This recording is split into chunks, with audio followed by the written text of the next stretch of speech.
a fun little sweet song. I've been exploring more this streaming system and what it has available to add to things, so hopefully you will enjoy it.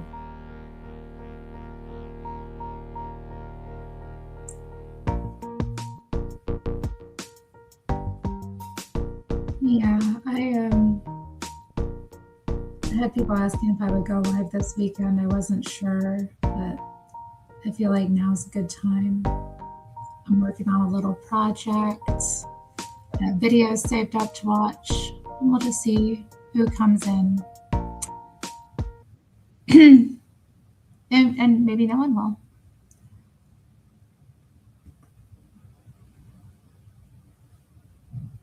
But I will pin the link and get everything flowing. You know what, let me put the music back on. I'm kind of missing it. I think it was this one. Yeah, this one.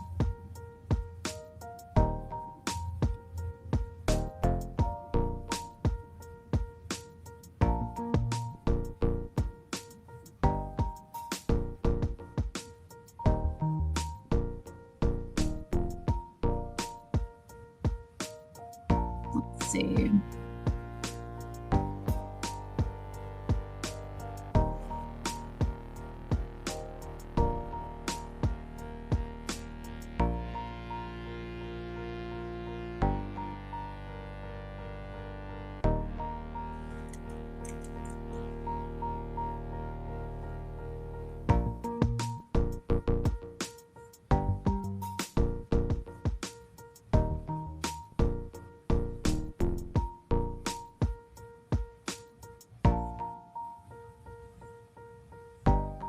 Okay, let's see here.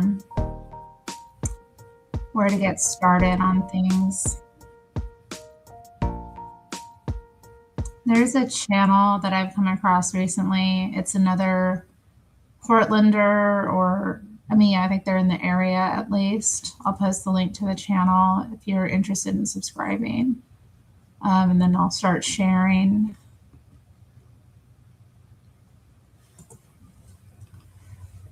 His channel name is Not Tina Kotex, which is a, funny way of disrespecting the Oregon governor by calling Tina Kotex. She is something else, though, like just a nightmare happening. But yeah, the channel has been going and documenting different things happening in the area. They're often down at the ICE facility filming things happening, but they posted something kind of weird that they have there. It's this like shrine that's been built. I thought you all might be interested in it. So let's there we got a painting.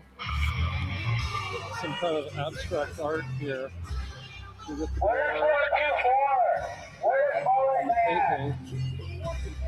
And the cuck chair is still here. Where's Corn Stash? We haven't seen Corn Stash in a while.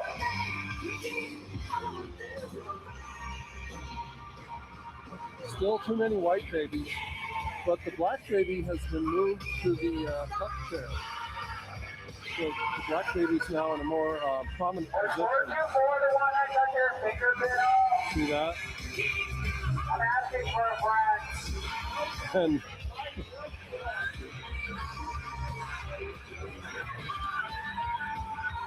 I hope they didn't have any dietary restrictions against pork.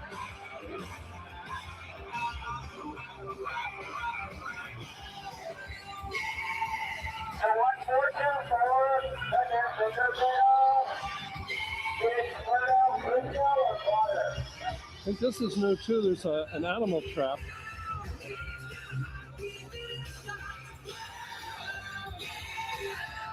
And the chicken is there. That doll, maybe that I heard doll. when that ice age got their fingerprint off, that there was some fucking Michelle's in rare form tonight.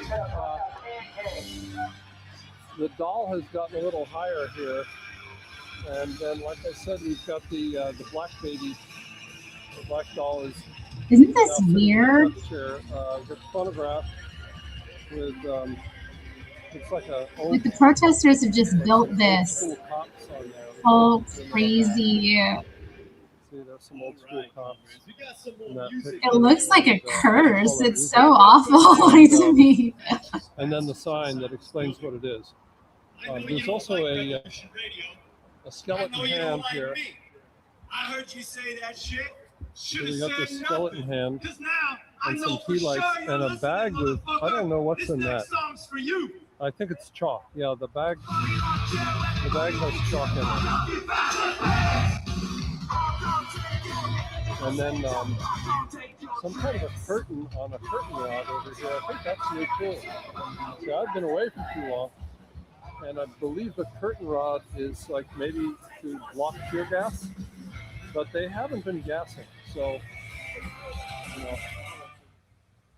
So yeah, there's a guy that goes down there and does this, like, excuse my recommended videos. What do we got?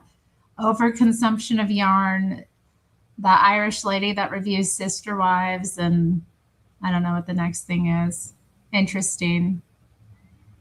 Like, yeah, it kind of does. Yeah, the art on incesticide. That's right. I remember that. It was creepy little babies and stuff in the liner notes. I mean, it's the Pacific Northwest. You can kind of expect that you're going to see a lot of similar, weird, depressing, suicidal-ass stuff like that. Oh, I shouldn't say that word on YouTube. But I don't know. Like, yeah, I was looking at that. I'm like, they're like trying to curse these people with this stuff. Like, imagine going to work and like having people build that outside of your work, just like attacking you. It's got to be psychologically damaging. I'm sure their workplace is providing all the mental health support they need.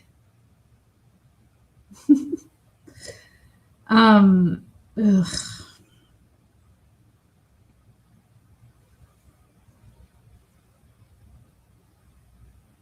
There is an undercurrent to a lot of activism that is very satanic, and I often think that people are involved in activism for like reasons that the devil has pulled them into. And for a lot of them, it's a big distraction from like their own lives, working on what they need to be working on. Provides a place where they can vent their anger at their parents, you know, old logging town art. Yeah. There's an island in Mexico that looks similar with all the creepy dolls. Ugh. I like dolls. I generally, like, I find them interesting in art and stuff. And I don't have a big collection of dolls. I have a few.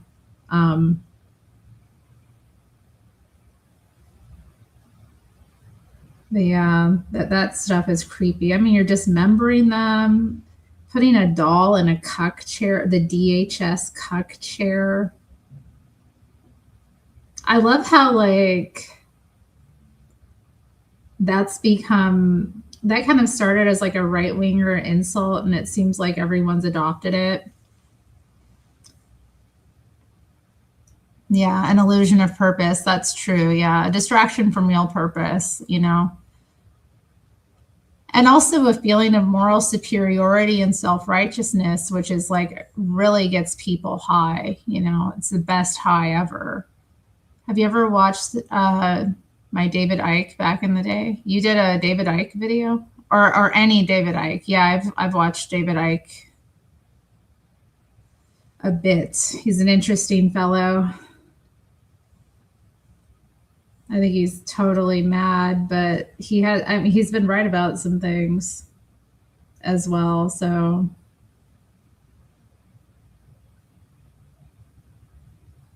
I swear though, he kind of looks like a reptilian to me. So I don't know what to think. I kind of do believe in reptilian stuff to a certain degree, guys.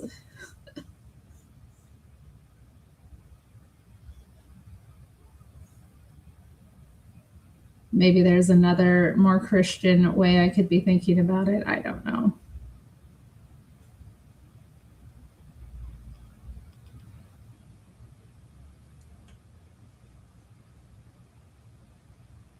There we go.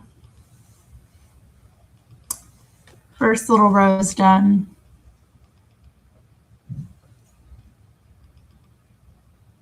Yeah, yeah.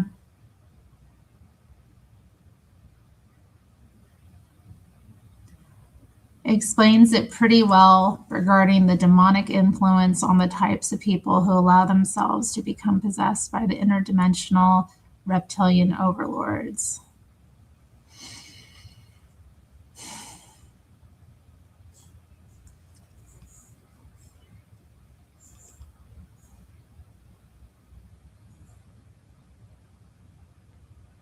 And I think that's what's happening to our neighbors here in Portland that have become so invested in descending upon this particular ICE facility and, you know,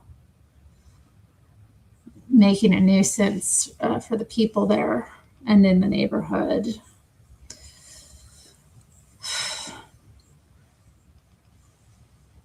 I've been getting a lot of content directed towards me, and maybe it's because I just talked about it here. And when I was looking at Reddit on here before, at the crochet like pages and coming across the different like trending craft activism, I'm getting a ton of that kind of content directed at me now, where it's like people see their crafting as a form of resistance to capitalism. That's been kind of interesting. I'm like, oh my goodness. I think that's there in like the DIY thing a bit. And maybe that's what motivates a lot of people. Maybe, I don't know. I guess it was kind of trendy when I was younger. The do it yourself as a form of like resistance. But why are we so resistant? Like, why do we have to be resisting? What am I resisting here? I don't understand that, I guess. That's where I'm at with it all. All right, we're doing another row, guys. We are stepping in and doing row number 2. It's very exciting stuff. Oh, whoops. I keep doing the wrong stitch.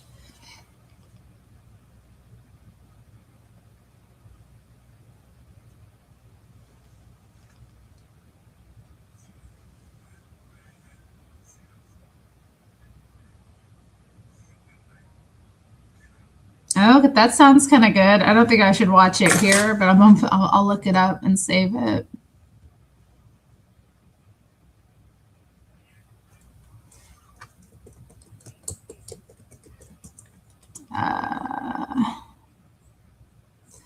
How are y'all feeling about this invasion of Iran?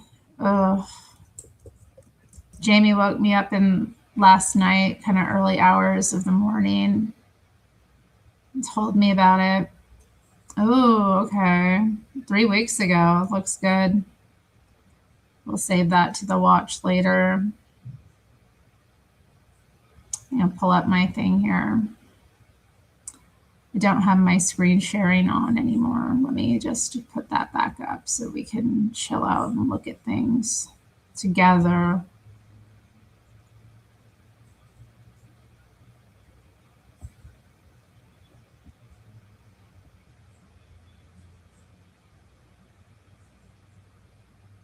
Okay, let's see.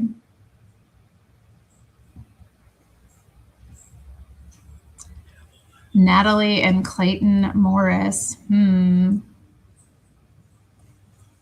Hey, there's MTG. MTG. Marjorie Taylor Greene. What are you doing? streaming. Oh, you are. Yeah. Mr. Matt and Modern Gentleman are here. It's a nice little stream so far. Group. A little men's group, I suppose. Yeah. Holla. Holla at the fellas in the chat. Thanks for being here. I'm gonna get that. I'm gonna go swear. Okay. Oh, hun. Yeah. What? I feel like I want something to drink. But Energy drink? no, I don't want that energy drink. We're gonna get some container. No. I'm okay. Maybe. Or like, I don't want any more coffee. I already had 2 cups already. Water? No. No? Yeah, I want a glass of water. Thank you. I have that sparkling water too, but I don't want that. I think have some water since I'm over here too will be good. Thank you, honey. You're the best. Okay. I'm so lucky, guys. I'm just scrolling through Redacted trying to. Oh, there's Alex Jones. Nice. They get all the. Oh, no. Is that Elijah Schaefer? FBI stalked and harassed me. My story of political targeting. He's got the. Man, he's been a real loss for the Ortho Bros. What's up, apple juice? I don't have any apple juice. Venomous writer. I know. He stepped out, guys. He's gonna go to this shop and get. Oh no, he's back. They're saying hi, Jamie. Dang it. I'm sorry. I have this issue with StreamYard where it keeps shrinking everything, and I don't like it, and I don't know why it does that. It really irritates me though when I'm trying to like be back here and like handle things, and then they're all shrinking and shrinking. I'm like, what the heck? I like to be able to see things as well as I'm recording, you know, not the whole time, but you know, it does help. The link is pinned. Otherwise, I'm just going to be a boring effer. What did y'all think about this Elijah Schaefer thing? We haven't really talked about it at the channel. I mean, I guess we talked about it on Ladies' Night a little, but man, he is something else. My political targeting. He's like, come on. Like, yeah, maybe you got politically targeted, but also like, you're crazy, dude. Act right.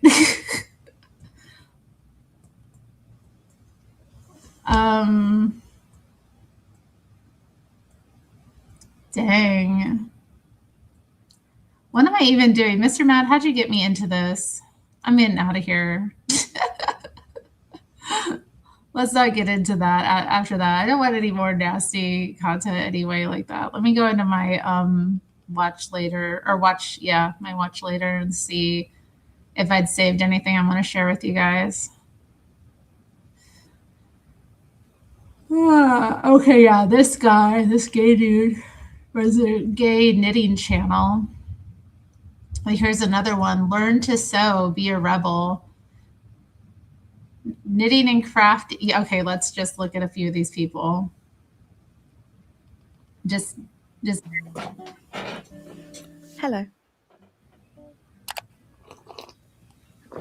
What's up, Zenny? Good Bit of a different video from me today, but I really wanted to explain why sewing is a form of resistance and rebellion. And if you're thinking about sewing, then now is the most perfect time to start. It's no secret that the world is on fire right now. And I don't mean to laugh because it's not laughable, but it's more in shock that this is such a dystopian world that we're in right now. I mean, you've got leaders that care more about greed and hoarding wealth than they do about people. You've got genocides happening. The climate change is just getting out of control. Have you ever seen those memes where it's like that dog and the world, like his room is on fire? I wonder what world she's living in. Everything is fine. You all experience these things? That's how I've been feeling. There's even like a crafty one that's going about, and it's like the world is on fire again. and someone says, but hey, look at my new dress that I made. And that is how I feel. And I no doubt many people feel, but I'm not going to sit and do nothing about it. I'm going to channel it into a resistant radical movement.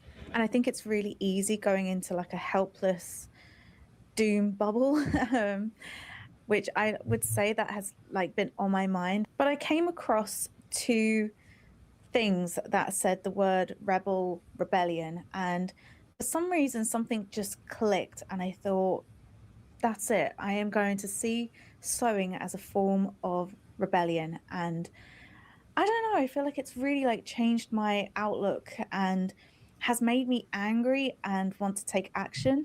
So I'm going to try and explain this better. I'm like known for not being very good at explaining things, but I have actually written things down. So I'm hoping my point gets across to you guys.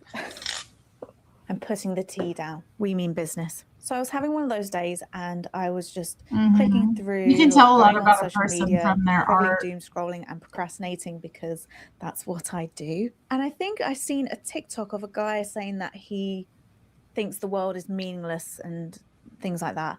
And then someone Then he says, mentioned go the to the word gym, lady. absurdism, I just want to which say, is yeah, the she could be philosophy that, very, yes, the world is meaningless, but I'm sure if she did, you know, get a lot of that together, she'd be a lot happier and wouldn't be focused on these things so much. I think a lot of people that get into this kind of mindset, they really make themselves miserable because you're just like always having to be in opposition to something. You always have to be, you know, standing up to, and fighting. It's a really exhausting way to live your life. And it really has a weight on your spirit.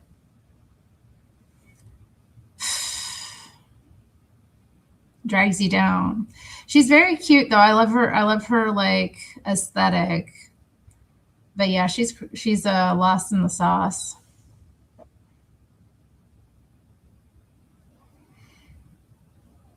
But I am interested in this, so let's continue. But that should be the reason why you should find joy in things. And on that day, I ended up printing 4 pages of quotes from Albert Camus. I think I'm saying that name right. And he was the guy that I think coined absurdism.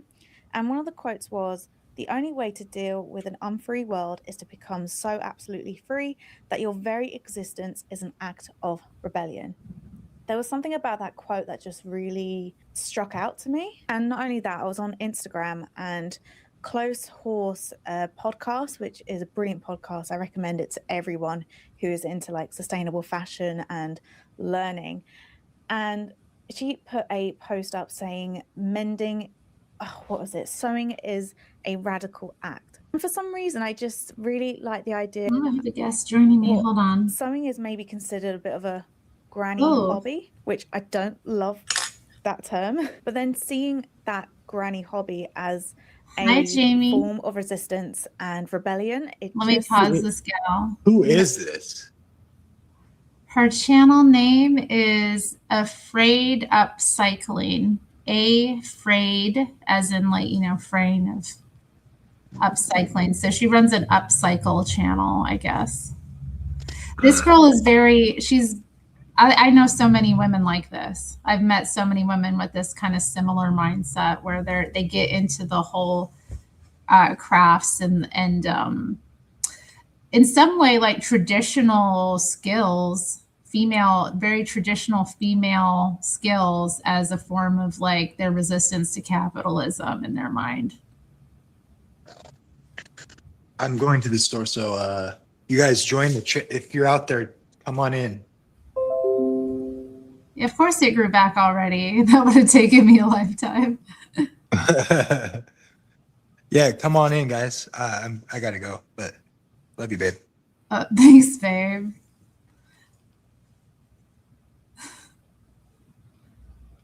Funny.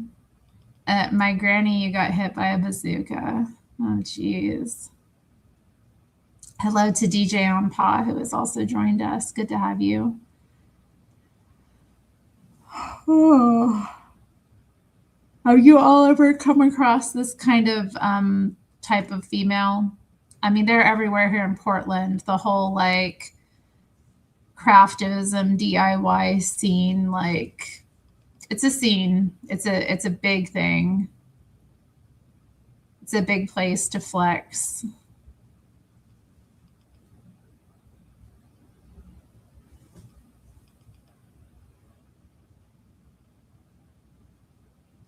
Iran's news agency IRNA says the U.S. Israeli strikes hit a girls' school, killing at least 53 young female students and wounding dozens more. How sad. You're right. She's wrong. Nothing to see. I don't know what that means exactly, but yeah, this is. Yeah, it's a callback to traditionalism and like, you know, thrift and good values. I mean, in some way, like these women, I don't know, they're based in their own way because like even though they're maybe doing the wrong, they're doing the right thing for the wrong reasons. Maybe I guess is the way of looking at it. But I've known so many girls that were like very rebellious, free spirited, like lefty lunatics that have way more skills, like in terms of a traditional life, than like conservative girls I've known. It's very funny, like how women get.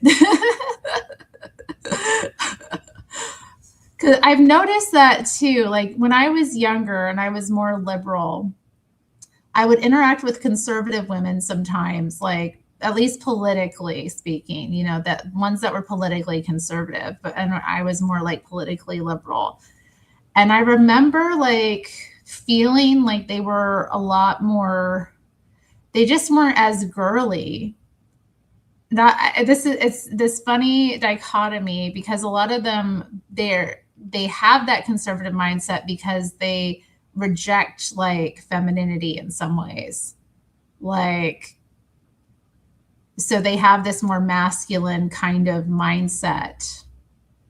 And as such, there was like this disconnect. Not always. Obviously, everyone's an individual, but I noticed that trend sometimes, and you do see it with like famous conservative women. Like they're just similar. They're more masculine in terms of the way they see the world and they kind of interact with other people. And with liberal women, liberalism is feminine. And I did notice that too. Like a big thing that like isn't talked about is how many conservative men date and are attracted to liberal women, even though they like warn men to stay away from the liberal woman. They often are going to have more like feminine interests that lend themselves to homemaking. So get you, I guess, crunchy. Don't overlook the crunchy liberal woman who like makes her own yogurt and knows how to ferment and sew and like has all these housewife skills. Because I think about like some of my most extreme feminist friends that I knew, like they were also there's a lot of them that are into like home birth. Like they're really anti like the medical industrial complex having its hands on like women's reproduction.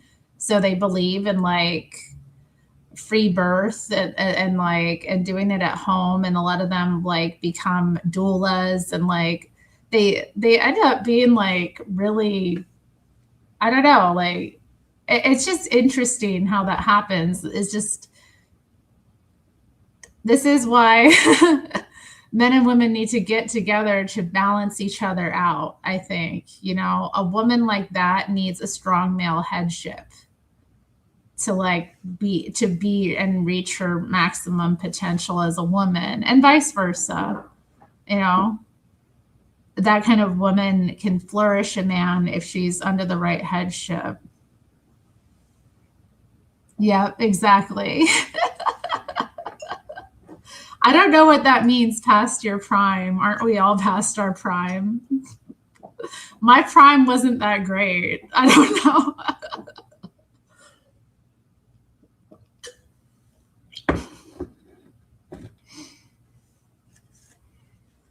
I just mean, like, I don't know.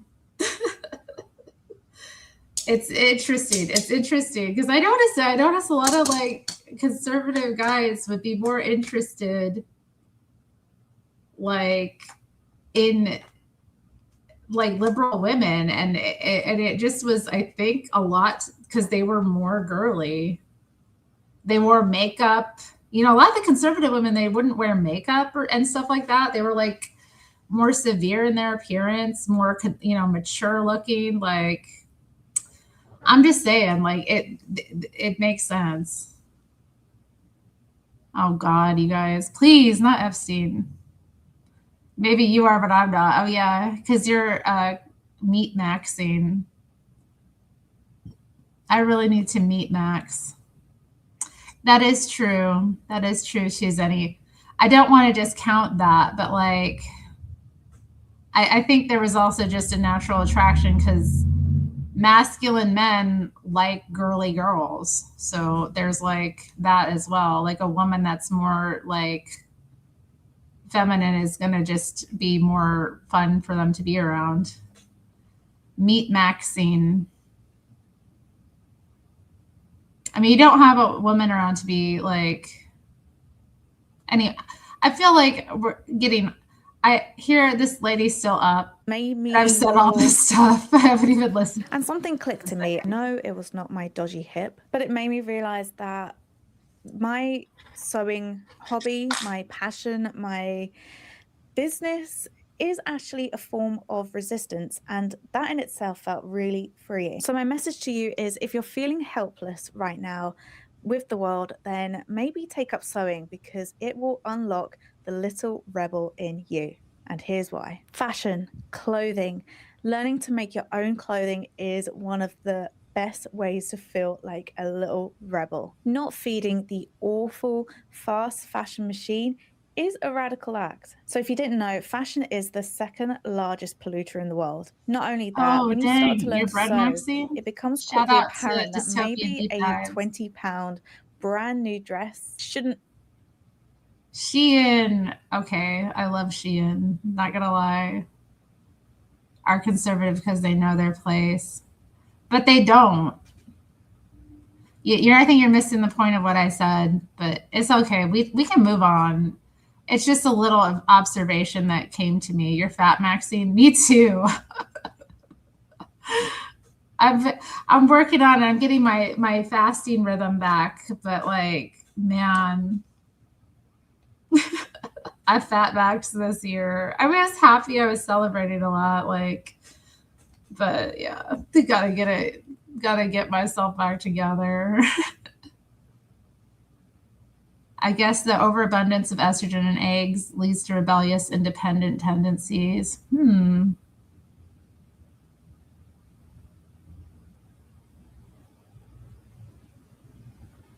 You're on a deficit. Nice.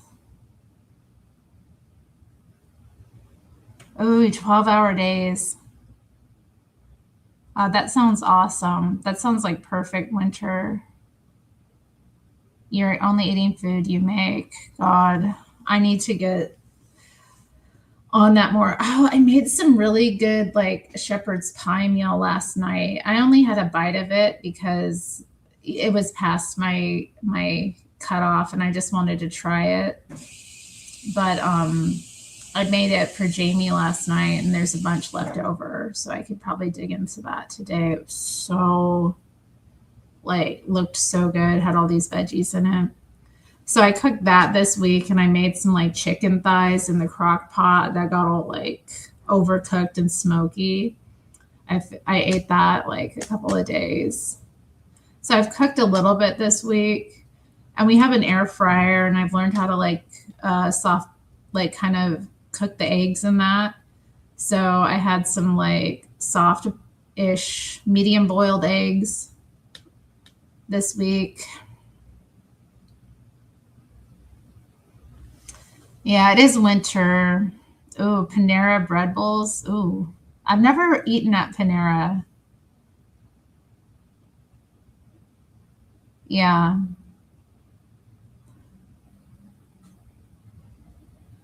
I used to make that all the time. I used to make. Is she gonna sew this dress? I mean, she could. It looks pretty. She just. I think she brought this. I need to just play this and stop getting distracted. Let me just play a little bit more of this, and then. Actually be £20. Someone down the line has definitely been exploited to get that cost so cheap for you, and that is probably the garment workers. So demanding fair pay for garment workers, choosing to shop elsewhere at sustainable brands, or learning to make clothes for yourself is a form of resistance, because you're not feeding into that awful capitalist machine that is fast fashion. So your money doesn't go to the greedy, higher up people that are doing all of the exploiting. And that is rebellious. And in my opinion, I don't think it should be called fast fashion. It should be fast production, because companies like Shein, No, Temu, put it. Yeah, Zara, H&M, they don't Jamie's fat. care about fashion. They don't care about people trying to express themselves through personal style. They don't care about that. They just want to shove as many products to you as quickly as possible. If anything, they're trying to fit you all in the same box, because it's actually more cost effective to just make the same thing over and over again, rather than trying to tailor to different niches or different styles, for example. And they definitely don't have any well thought out collections. In fact, they most of the time they steal from small businesses. So they steal their ideas, make it super cheap, and they get away with it most of the time. So again, if you are going to learn to sew and create things for yourself and not feeding into that machine, you are being a rebel.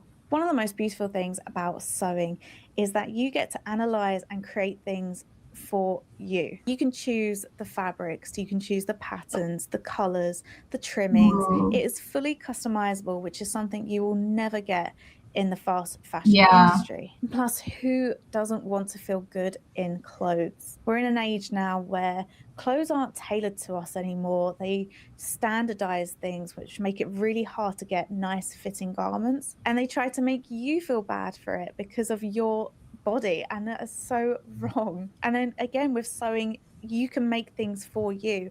I've got patterns that I've bought from other people, and I know that maybe my boob proportion is maybe different to a standard size 16, and I can alter that myself, and I can create really good fitting clothes, and it's such a rebellious thing. And I promise you, All right, when so you I make get a pair her. of comfy, Interesting. This was the other lady that was suggested to me, the Nitty Professor. And this was, Hey everybody, it's the Nitty Professor. she is recommending a Vandana Shiva book. Oh dear. What's up, Gregatron? Good to see you. Yeah, so this lady, also interesting. I love her sweater. I wonder if she made it herself, because that's a gorgeous sweater she's wearing. Like the colors, the pattern. I mean, but yeah, let's look at her a little bit. Lately, a few of you have been using the word subversive in the Later, comments, Zeddy. which I really appreciate. And I thought I would kind of investigate this topic a little bit while I'm knitting. This hat now seems a lot more appropriate than it has in the past few days, because the temperature has dropped 40 degrees over like 18 hours. So yesterday I was out sweating my pants off, planting some trees and stuff. And now today I can wear my Icelandic sweater. So isn't that nice? What I kind of looked up was neoliberalism in conjunction. So how do we subvert neoliberalism? By making handmade garments with yarn. And of course, neoliberalism itself is kind of a controversial term. It's one that I've run across a lot, though, in my own research. I kind of held up this book, and I'll talk a little bit about that in a few. But basically, so one definition of neoliberalism is that it basically equates people with being consumers. And I think that if Then we I got think some about guests it, joining. most of us will probably agree that in general we are viewed as consumers. We're surrounded by Nice little stopping point for this lady. Welcome to Genghis Khan. Hi. And Dystopian Deep Dives 83. What up, though? Hey, It's do me, you craft it all, Dystopian Mr. Deep Mad? Dives. What? I know you cook. That's a like traditional skill. What's that? You cook. Oh yeah, I cook my ass off. Yeah. Yeah, that's because every woman I've ever been with in the past was terrible at it, and I want to eat good food. That's fair. So, my mom was a pretty bad cook, and I lived with my dad, and he cooked pretty decently, but he cooked a bunch of Colombian shit that I didn't like, like fish and fucking. I loved Dad. It was like, my dad was like, let's make Italian sausage and peppers. See, if my dad was doing that, if my dad was doing that, would have been great. But it was like fish and like soup and just stuff I don't particularly enjoy. Like I like beef. Right. Like, he was a rail thin dude all his life, so he was always like, he's the type of dude that would pat his like fucking pizza dry from the grease. Yeah. I mean, I've done that before because it was like so bad. But sometimes you have to, but nah, I love all of that. Greasier the better. I want to drip it. I mean, it's good when it's fresh, but when the pizza's been there a little while and it's all greasy, I'd rather pat it. I don't think you can, right? If it congeals. Not if it's congealed. I mean, like. Then you just scrape it. You know how they leave it, and then they'll like put it up at a pizza place, like when you go to buy a slice. Oh yeah. He would do it. He would do it with everything. He'd like tear the skin off the fried chicken, or he would take the fries and like wrap them in a damn paper towel. I'm like, wait, this is the best part. So I don't like his meals, but I eventually learned how to cook on my own. It was also out of necessity though, because once you're like budgeting, trying to budget. Yeah. The TV, I was like really into watching the TV teach me how to cook. See, I missed that era. There was a really good era back in the day, like the early 2000s, where all that Food Network stuff. Oh my God. You could learn so much stuff from those people. And then YouTube now. From like just working in cafes when I was a teenager. So like I would watch how the cooks like made the soup. And also my dad taught me too, because he had been a cook when he was younger. So it would always be fun when he'd get these like, I don't know, bugs where he wanted to bake cookies, and we would bake cookies for like the whole neighborhood pretty much to come over and get. Wow. Because it would just like happen like once or twice a year where he'd be like, I feel like making cookies. And so we'd sit and like clear off the table. We had this like ceramic top to the table. We'd like clear it all off, and then we'd bake like sheet after sheet of cookies and then cool them on the like ceramic table and then like scrape them off. It was fun. Yeah, that's the one thing I was never good at. Still am not. Like any type of baking or. No, don't say that. I used to say that about myself, and it's not true. You can bake. I promise. Every time I try it, it's the worst. It comes out horrible. I think one time, I made a red velvet cake one time, and that one came out all right, but I'm also not artistic, so when I went to, I was making it for like a birthday. Oh, you mean like a cake specifically? Anything baking. I always fuck up the ratios. You just have to, anyway, I don't know. I think you can make cookies. Anyone can make cookies. Yeah. Like that's like the easiest. I think my issue is I'm more, when it comes to weighing things out, I need like specific grams versus like a cup. A cup to me, if you pack it densely or if it's too loose, like the ratios are always fucked up. So I think it's more of a feel thing though. Like I don't have enough practice, doing it. Yeah, So. it's also like knowing what things are supposed to look like. Like, Right. oh, And that yeah, looks like a also, pancake batter, or that looks like a yeah. Yeah, so even that throws me for a loop because pancake batter, I'm like, I don't know. To me, it's all. I'll send you the Martha Stewart recipe. It's great. It's so good. They're so good and easy. I make them too much. Does she do it by weight? No. No, nah. You just need some tablespoons and stuff. No, I got all that. I'm just saying, like, if again, I can do it, I'm like an idiot. Like you can do it. I don't know. Look. any fool can cook. I've been making like bread. Yeah, that lady's bread. It's so easy. I hate kneading bread. She makes all these no-knead bread recipes on the YouTube. Yeah, I don't like kneading it either. That's part of what puts me off. So that sounds cool. Highly recommend. Gregatron says, oh, you already said hi. Terry brings all the good people together. I hope so. I hope so. Feels like it. So I'm making a scrunchie today. Whoa. So I got this yarn from Shein, actually. Did it take a long time to get, like in the mail? Couple weeks, 2 to 3 weeks, maybe. Okay. I thought it was pronounced Shein. They're really good at, or they have a lot of like craft supplies and that kind of thing for cheap, which I don't know. I saw that they had yarn and I've gotten back into crochet. So I just bought a bunch of different like kinds of, I don't know how to call it, these novelty yarns. So make little projects like this. Yeah, make little scrunchies or like a headband. Yeah. Yep. I was thinking maybe a little tie with this yarn now that I see how it stitches up. I like the variegation of colors. I've been getting into these kind of yarns. I used to be only into solid colors. So now I'm kind of seeing and appreciating the different colors. Color changing yarn. Yeah. Yeah, it's kind of fun. It is. It's fun to see it stitch up. How do you get it to be elastic?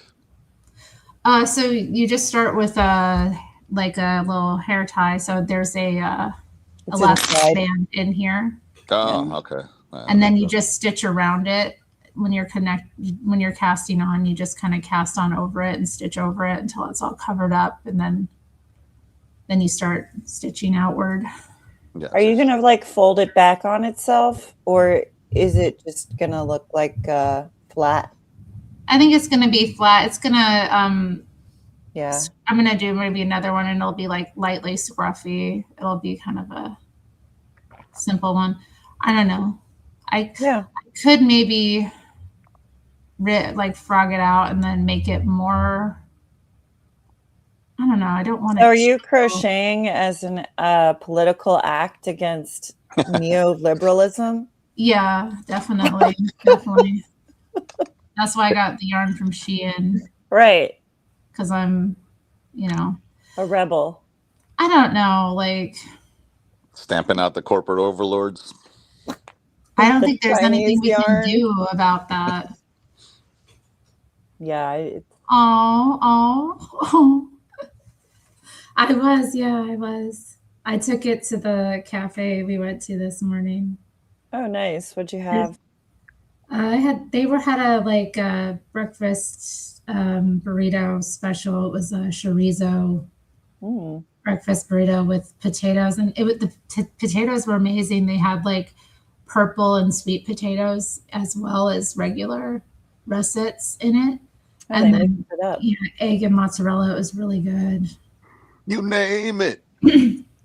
And then we had like a little cafe mocha on the side, each of us, and he had he wanted a bagel, so that's why I suggested that place. It's in the neighborhood that we've like never eaten there before. Oh, nice. So I'm glad we got to finally go there together because I actually really like that place.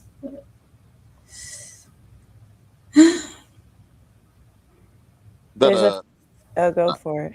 No, it was stupid. thing. Sheen. I thought it was Sheen. It's not Sheen. No, it's Shein. Okay. I'm gonna have to correct Theon then, because that's how she says it. Oh dang. She's Ethiopian. She's got an accent. She calls peppers. Yeah. It's kind of endearing. Yeah. Or instead of October, she says like Oaktober or something. So I'm always nitpicking.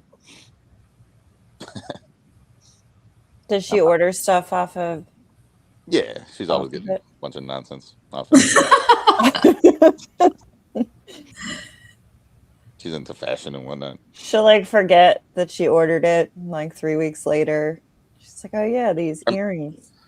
I can't really talk too much shit because I order tons of crap from the internet all the time. So every day is like a damn Christmas for me. That's fun. Yeah, that's all garbage too. It's all electronics that I'm hoarding, for no good reason. Yeah. I don't even Oh wow. Yeah, video games. Like a box of wires. No, like just random niche, video game kind of related shit. Oh, okay. Very expensive, very rare stuff that like eventually maybe might be worth some money, and so I kind of use it as like a little piggy bank deal, and to show off a little bit on the internet, Nice. It's fun to collect things, though. Yeah. I like to collect things. I got my trolls. I collect. Oh man, I remember those from back in the day. Yeah, I got a little troll collection. Those were hot back in the 90s. Yeah. Mm-hmm. Well, they keep me company to this day. They bring me so much joy in my little troll dolls. I had a birthday party. That's all I got one year. Trolls? Yeah, just. You got multiple troll dolls? Everybody gave me a troll doll. That is so cool. That came to my party. I was like, okay, another troll. Was it 1995? Something like that. Yeah. Okay. Yeah, definitely. Because there was also a year that it was like all pogs. Do you guys remember those? Oh yeah, I remember pogs. I had hella pogs. I remember the slammers were the real big ones, right? Mm-hmm. Oh god, yeah. Yeah, that was a big collection point. They always had funny designs like yin yangs, and we love the yin yang. And yeah, that was hot in the 90s. Reality, guys. Too.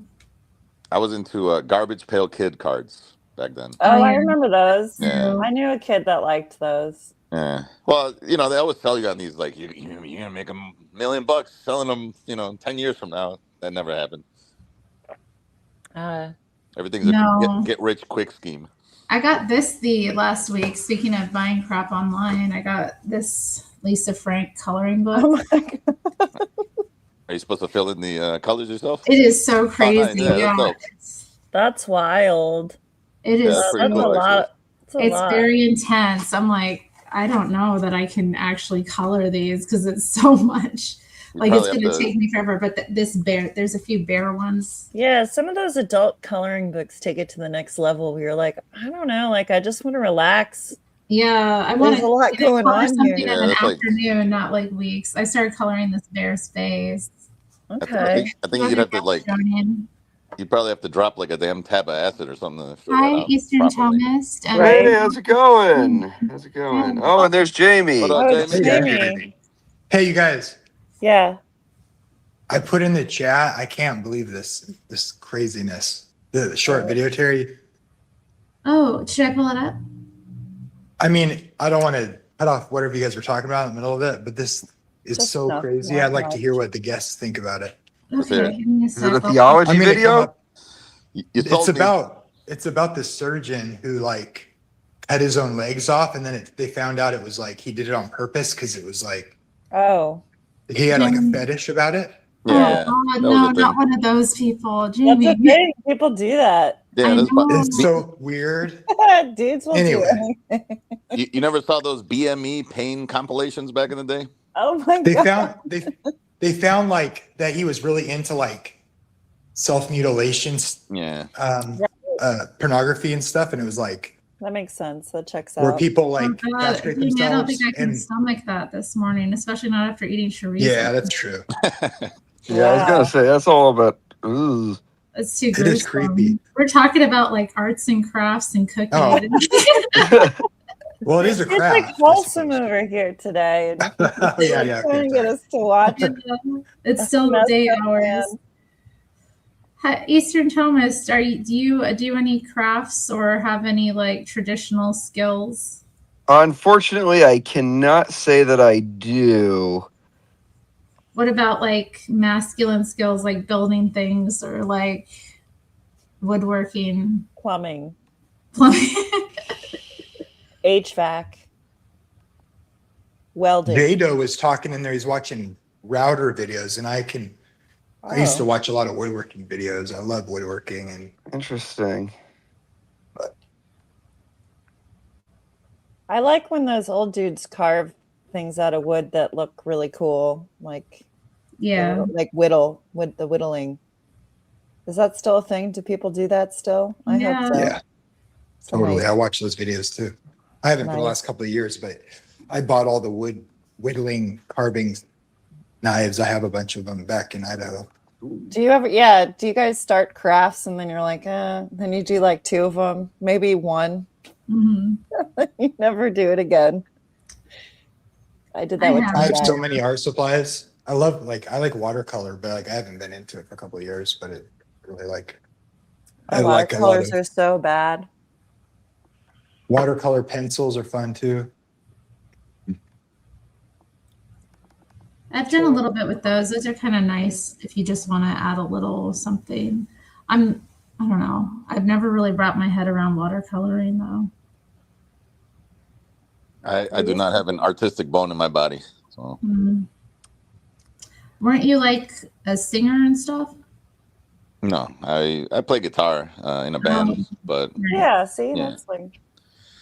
But I sucked at it. I just played rhythm guitar because I could keep kind of a beat, but like my fingers are too fat to be doing intricate, delicate soloist work, But now I was always more into like disassembly of like electronics, just okay, like just pure autism. All right. Yeah.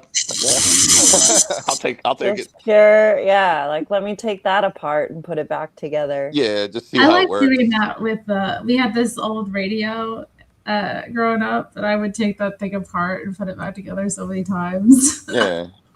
I like seeing how things work, and then like I used to love working on my car until it got difficult. But that was like a big... computers like came into the cars, and it was that or a lot of my cars were always old as fuck, so like a lot of rust. Big challenge to get all those bolts off and things like that. But lots of bending and like I feel. Yeah. Lots of what? Like your body's and like contorted and like not fun. Yeah, you're crouching on it, and it's always hot or cold or something. It's like the worst. Yeah. Sorry. Shout out to the men doing all that like scary stuff. What's that? I said shout out to the men doing all that scary stuff day in and out. Like just. Shout out to the what? The men doing that stuff. Yeah. Okay. I mean, plumbing and welding and things. And the ladies doing it too, because couldn't be me. I thought about welding. I think it would be cool to like learn how to do that. I got a welder, but it's like the one with like the filament. But I heard that if you just use the little welding rods, it's a little bit easier. Interesting. Yeah, I've only welded like a couple things though. It's just my trunk latch on my car, and then I was practicing on a piece of sheet metal. This one. Wow, that's a real old school one. Yeah.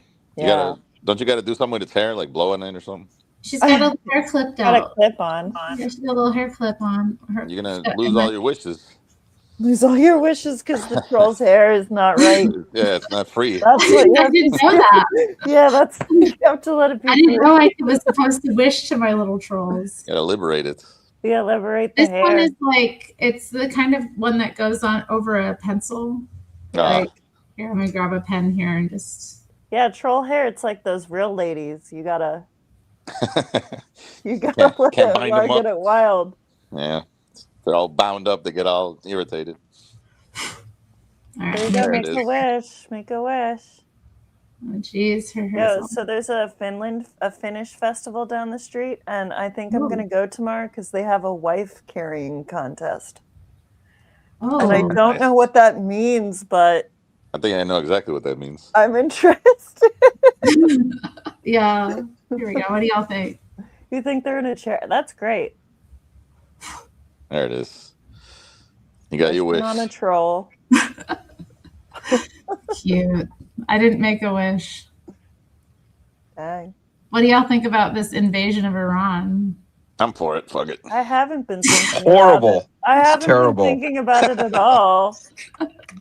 I don't Right think on. about So it. we've got the spectrum of opinion. Yeah. All of them, yeah. All Well, three.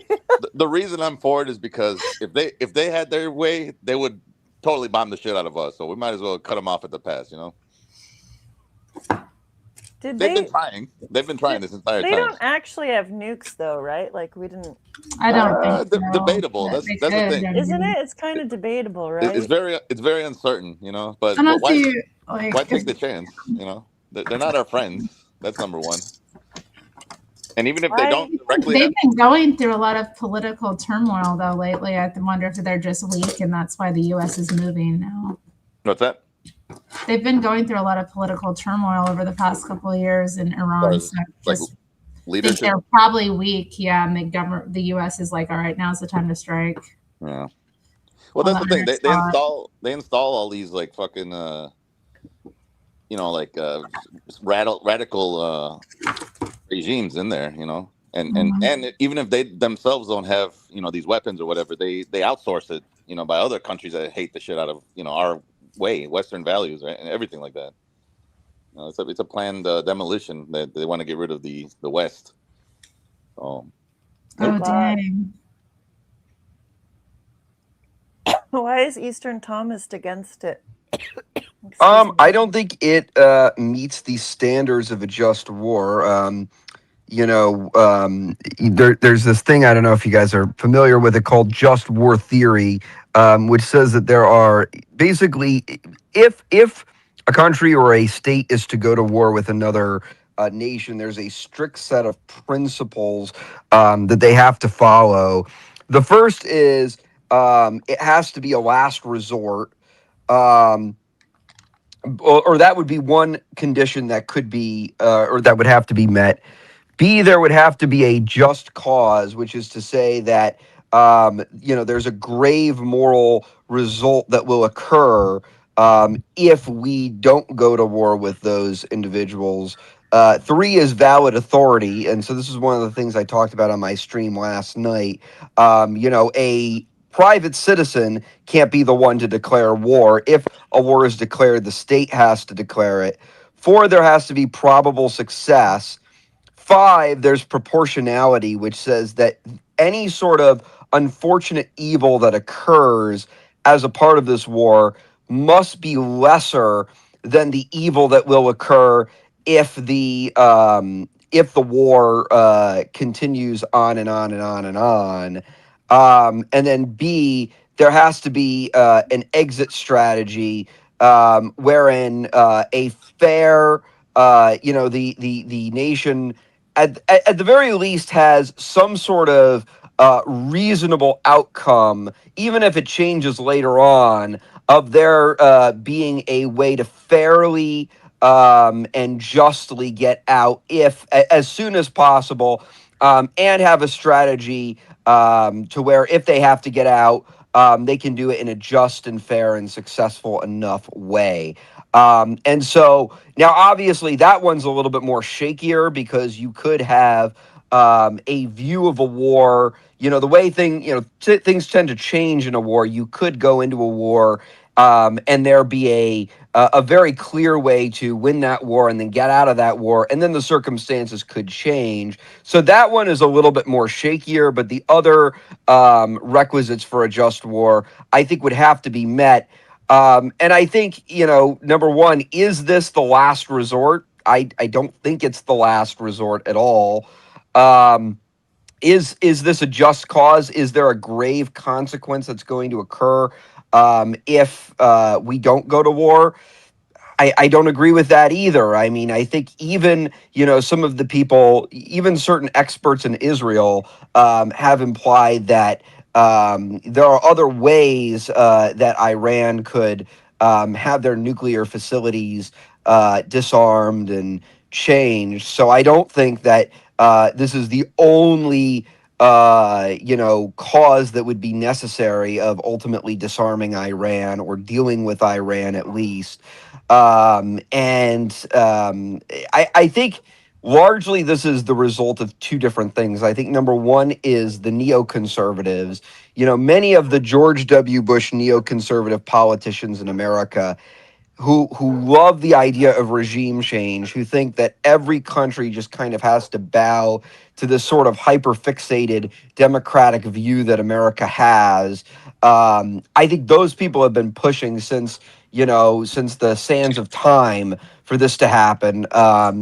Dick Cheney, Vice President Dick Cheney, when he was in office all the way back 26 years ago, he was pushing for military intervention in Iran.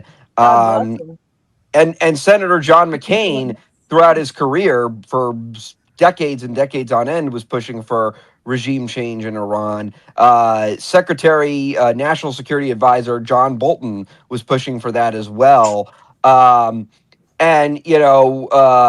Israel for a long time has been pushing for that as well. So I can't help but think, is this because of influence from the conservative politicians in America? And also, is this because of political influence from Israel to try and help us fight their wars? Obviously. So can I ask you a question? But I don't. I just want to also this sort of creeping threat of Islam is nothing like. Are we not afraid of Islam having nukes? Like, yes. That's what I'm on the fence with, where it's like, I don't know if they have that capability. I know there was a deal with like Obama that like was weird. Yeah, I think I don't know enough about this topic to. And then what are the people on the street? What do they want? Because I don't know that enough. Like, what do the people in the street want? In their countries? In Iran specifically, what's their deal? Are they like, yay, like fuck this regime, or? Oh well, I don't think they're on board with what their government is doing for the most part. I think the radical like extremists there are the ones who are co-signing all that stuff. But my question to Eastern was going to be, what do you think the motivation behind the neocons is? Like, what's their inspiration for wanting to topple all these regimes? Oh, well, the neoconservatives, since the end of World War II, have kind of tried to use the circumstances of a post-World War II world to try and push this idea that, America has to kind of be the policeman of the world, and America has to have this supremacy over the entire world, wherein every other country is subservient to the ideals of America and the democratic ideals of the United States of America. And they pushed this for years and years and years and years and years and years on end.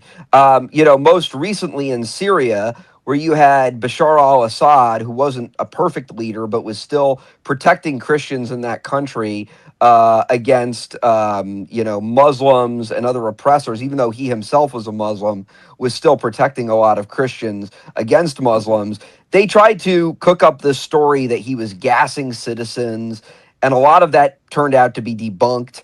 But they were trying to overthrow him as well. Why? Because he ran a monarchy of sorts, and they hate that. They think every country on the planet needs to kind of bend the knee to this hyperfixated post-Western globalist idea of democracy, democracy, democracy. And I think, because a lot of the Muslim countries, and again, I'm not condoning any of these Muslim countries, but because a lot of them, because Islam itself is very barbaric and radical, and because they don't bend the knee to, many of their countries are legitimately tyrannical. They've been used as kind of the poster child to sort of push that post World War II image that kind of the Bill Crystals have developed in the United States. Let me ask you this too, though. Do you think that if the non-Western world were to be a superpower, just like the United States, that they wouldn't try the same thing? That they wouldn't want their tyrannical governments and all that to basically have the global rule? I absolutely agree with you on that. Yeah. But again, what I was as I was saying before, I think there are other ways to deal with those people. There's diplomatic ways to deal with those people. There's Yeah. economic ways. It doesn't just have to be war. But what I would also say is one of the motivations that that was given this morning when we learned that we were going to be invading Iran. One of the motivations that was given was regime change, and that was kind of given as sort of the chief motivation for invading this other country. I think that's I think that goes well beyond the goal of just disarming them. That goes into trying to have us sort of push by way of violence this country into this hyper idealized idea that America has, and I think that goes well beyond the goal of just stop this country from having nuclear missiles. Yeah, I think that's a good point. The only issue I see with that is I think it can kind of be naive. Not that any position isn't potentially naive, like what can you do? But like to just try to disarm them, but just leave their regime in place seems like it just. I mean, it's super naive, honestly. If we think about Islam as a whole, right? And we think about what they've used in our own countries against us, right? They come in and they say that they want, not to be discriminated. They don't want to be discriminated against. They want to use our own Western liberalism against us. Yep. So I don't know what's going. I don't know enough about what's going on in Iran. Yeah, I don't really even give a crap, honestly. Like, I'm more concerned about the creep of Islam into the United States and how deftly they've used our own values against us. It's like kind of wild. It's kind of wild. Yeah. 9/11 happened, and now they're praying in the street out loud in New York City. Right. So, go. Why are you for whatever is happening in Iran, Mr. Khan? Me, Mr. Mad. Mr. Mad. Yeah. No, I think what it is like when I hear things like just and fair and all this other stuff, they're not playing by those same rules. So it becomes an issue where it's like having no guns on the CTA or, the train, the transit stuff. Like they don't give you the ability to defend yourself because criminals don't play fair anyways, so. Yeah, to that's me, a good point. That's kind of like where like, maybe it's not a just war, maybe it's not fair for us to, start it up, but if the shoe was on the other foot, they would do the same exact thing anyways, and they've been doing this type of thing anyways, they don't care about just and they would lie because that's the whole lie. Point of conquering the infidels, that you're gonna lie. Right. You're gonna lie to that slimy scumbag that doesn't believe in your prophet. Literally to get them to do whatever you want. Like it's written in their Bible, their Torah or their whatever. Their shitty fucking book. Yeah. Quran, whatever, But so I don't know. No, Terry, what? It's okay. I don't know. I just think like how many people are gonna be I feel like we're gonna have a bunch of like Iranian refugees start getting moved into the US now. That's another very good point. Like, and so we're gonna have even more people now, and not to say because not every like Iranian is a Muslim, right? So you have to remember they're all Muslim, I think. That is the majority, but I mean, they also have had a growing Christian population too. Oh, that's right. That is true. But some of them actually do really mourn their kingdom. Some of them are really like they wish that they were still a monarchy, which I find interesting. Yeah, I mean the whole revolution that happened was like crazy in the country. So. Well, my biggest thing is this really the last resort? Is war really the last resort in this instance? And I don't think it is. I mean, Iran, number one, is facing a number of serious issues right now as a country. So there are other ways to hit them that doesn't include bombs. I mean, things like economic sanctions can be devastating to Iran's economy, and that is something that I think could really hurt them. But then it just goes on forever, like Cuba. Yeah. And then you have all these people who are suffering, because of these economic sanctions. And I don't know that there is such thing as a just war. Yeah, I don't think it matters because even though they can't maybe bomb us, they're doing other nefarious things like, trying to infiltrate our grids and, using software backdoors for, intelligence gathering. And they have been like at war with Israel for a while too. Right. Well, so, I'd rather put economic sanctions on them and have them suffer economically as a country than have American soldiers, goes back getting to shot you being to death. A prisoner for murder, and you're like, it's better for the prisoner to sit there and think about what he's done. This is like the same. I still think about that to this day. That conversation. Yeah, I'm not trying to I'm just saying I appreciate though Easter Thomas. He always brings definitely. I like the counterpoint. Hello, Jimmy Long. I just can't wait till all the geniuses start talking about how this is just Trump trying to get oil and it's just the satanic rulers of all the countries having all these other ulterior motives, as if it's like that simple. It's like there are a lot of moving parts. There are a lot of Well, I remember people I think it was Achilles in one of the streams saying that had I heard that the Pentagon had been ordering pizza lately, or the sales of pizza have been going up around in Washington D.C. Yeah, what's his face? Happens anytime there's going to be a war because they're staying late. Because they're staying late eating pizza at the Pentagon. Well, I mean, it's so complicated. Obviously, it's I think there's a biggest reason, and the biggest reason is the threat that they are. Yeah, they're a big threat. What can we do about it? They've been a big threat for a long time, and now they're weak, so we're striking while the iron's hot. It's no, it's real. They're just somehow it's America trying to get oil. So stuff just, right. Even though because they're so weak. Oil in the world, we are. So I don't. I mean, I think oil is the byproduct of victory. I don't think it's the motivation.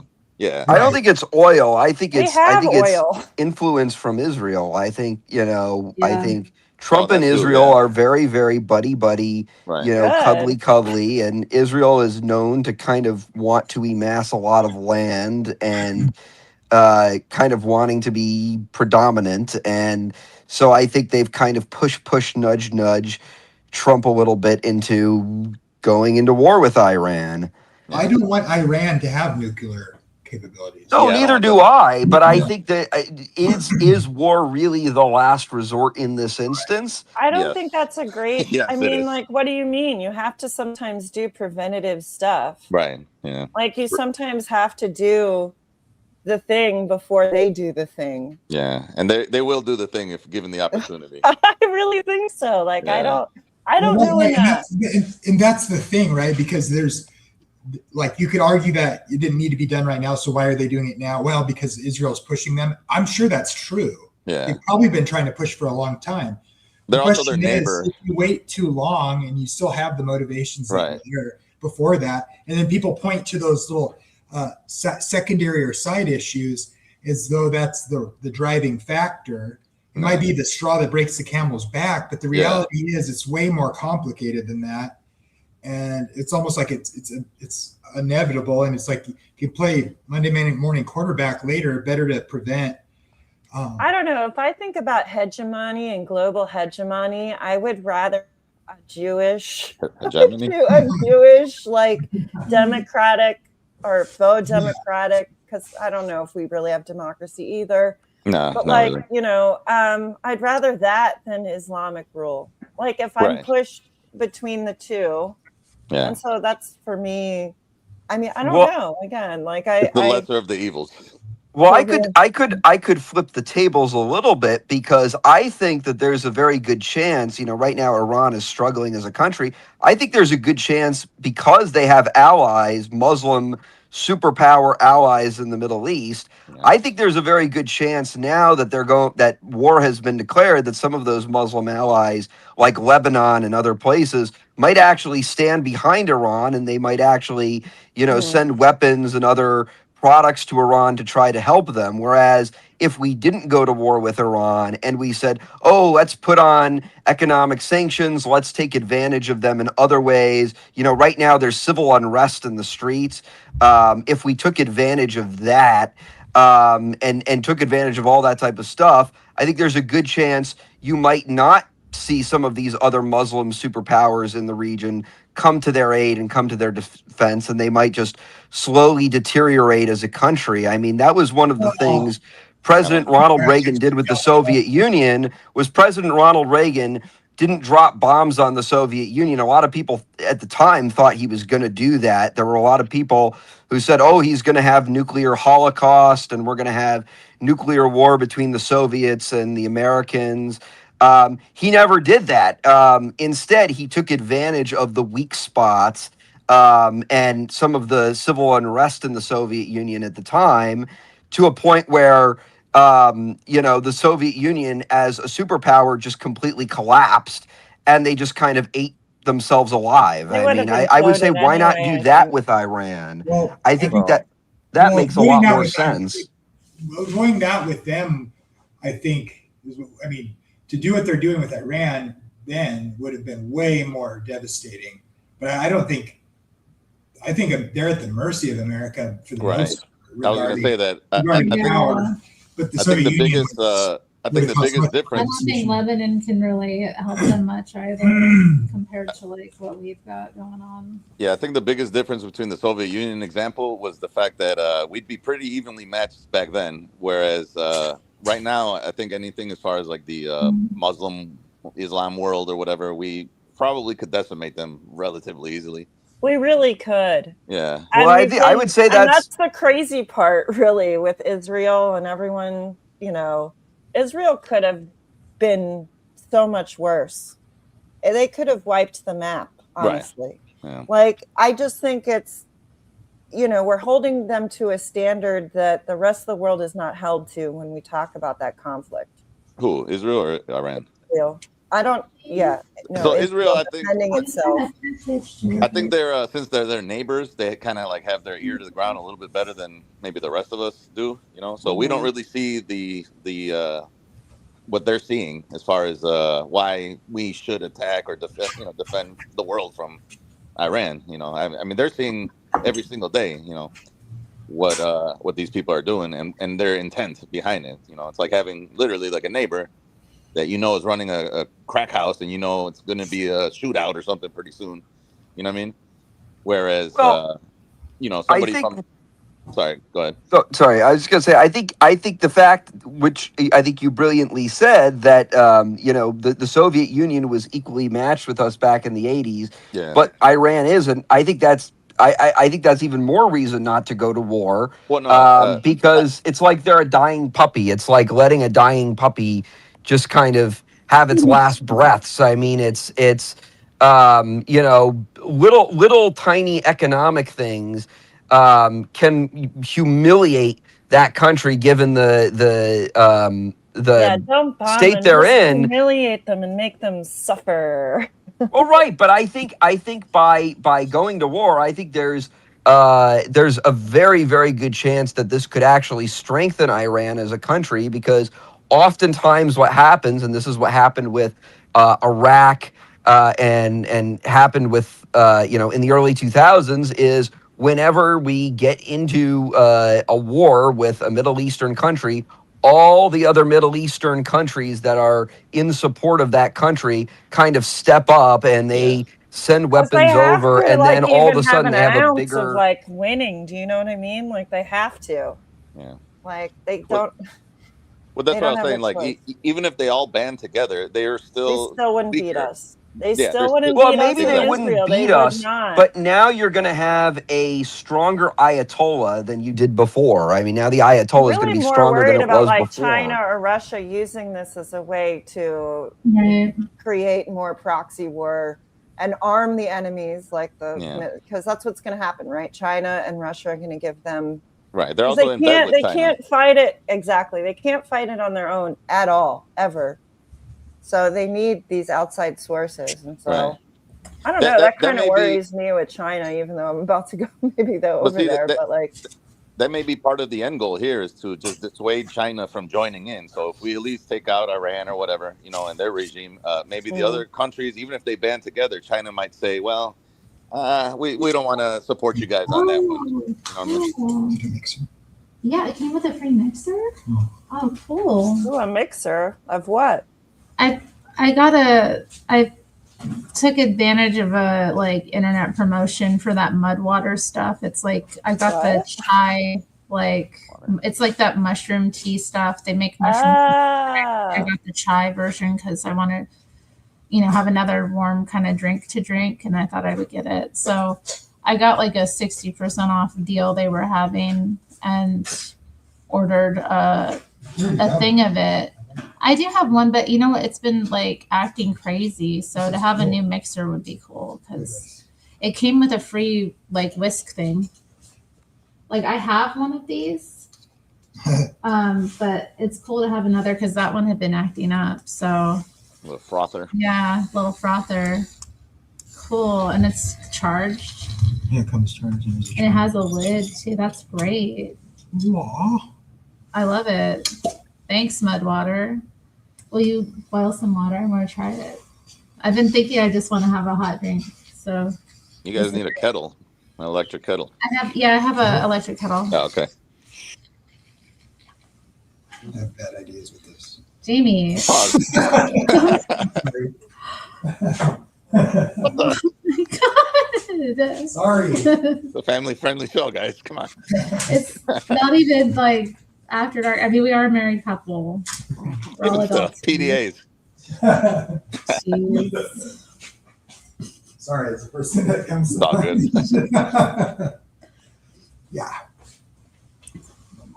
Yeah, this is the stuff.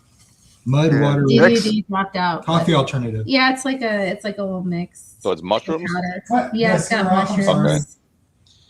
I've been taking these they're called I don't know what the hell they're called. It's got cordyceps and lion's mane and all that. It's supposed to help for brain memory. Please forgive me, guys. That was stupid. You're fine. Sorry. Anything for the LOLs.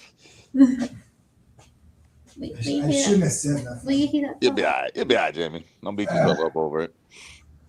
Well, we're all friends and family and whatnot here, right? Water under the bridge, babe.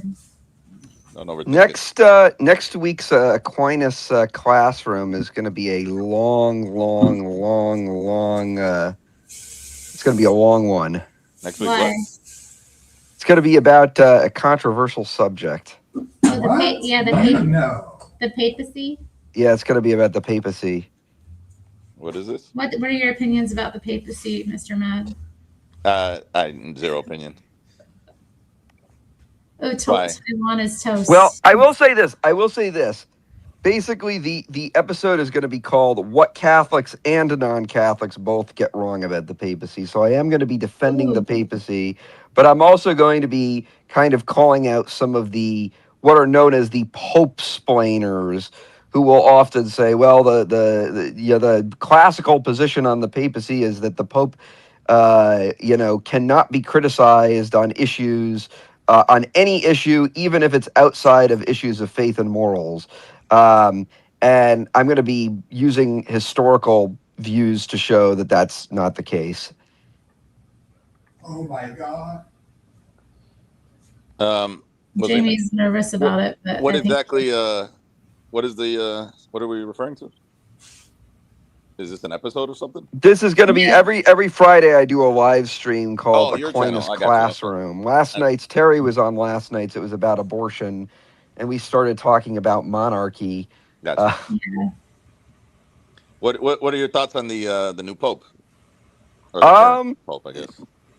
Well, I think he's I respect him. I think he's been doing the best of his ability. There are areas where I disagree with some of the statements he's made outside of decrees on matters of faith and morals, which is fine. Every pope is a human being. He's bound to make mistakes when it comes to his public image, and I think he's done some good things in regards to his public image. He's made a lot of steps in favor of Christian unity, which I appreciate. I think he's, in many ways, he's reformed a lot of the problems with post-Vatican II ecumenism, which I think I give him a lot of respect for. There are some things he said which I'm like, ooh, I wish he didn't say that. But yeah, I didn't like his stance on the immigration thing here. And I would agree with that. So I kind of get it. That's the. What are your thoughts about the statement that Muslims and Christians worship the same God? No, I don't believe that either. Well, the statement that Muslims and Christians worship the same God. The Pope said that, I think. And by the way, I have a pretty. So it depends upon how you define that statement. In regards to doctrine and views about God, obviously we don't share that.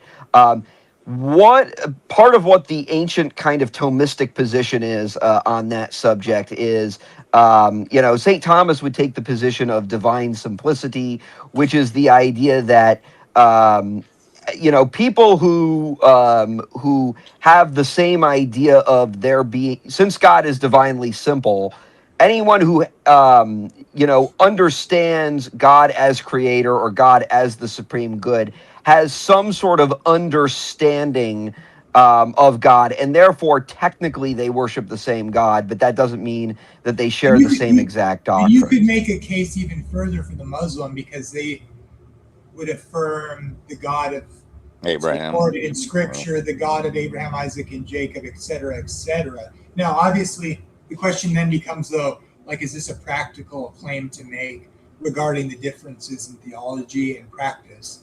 And I think that's where most people are coming from when they don't like such statements, right? Because obviously we don't identify with that because we have such fundamental differences in how we look at God.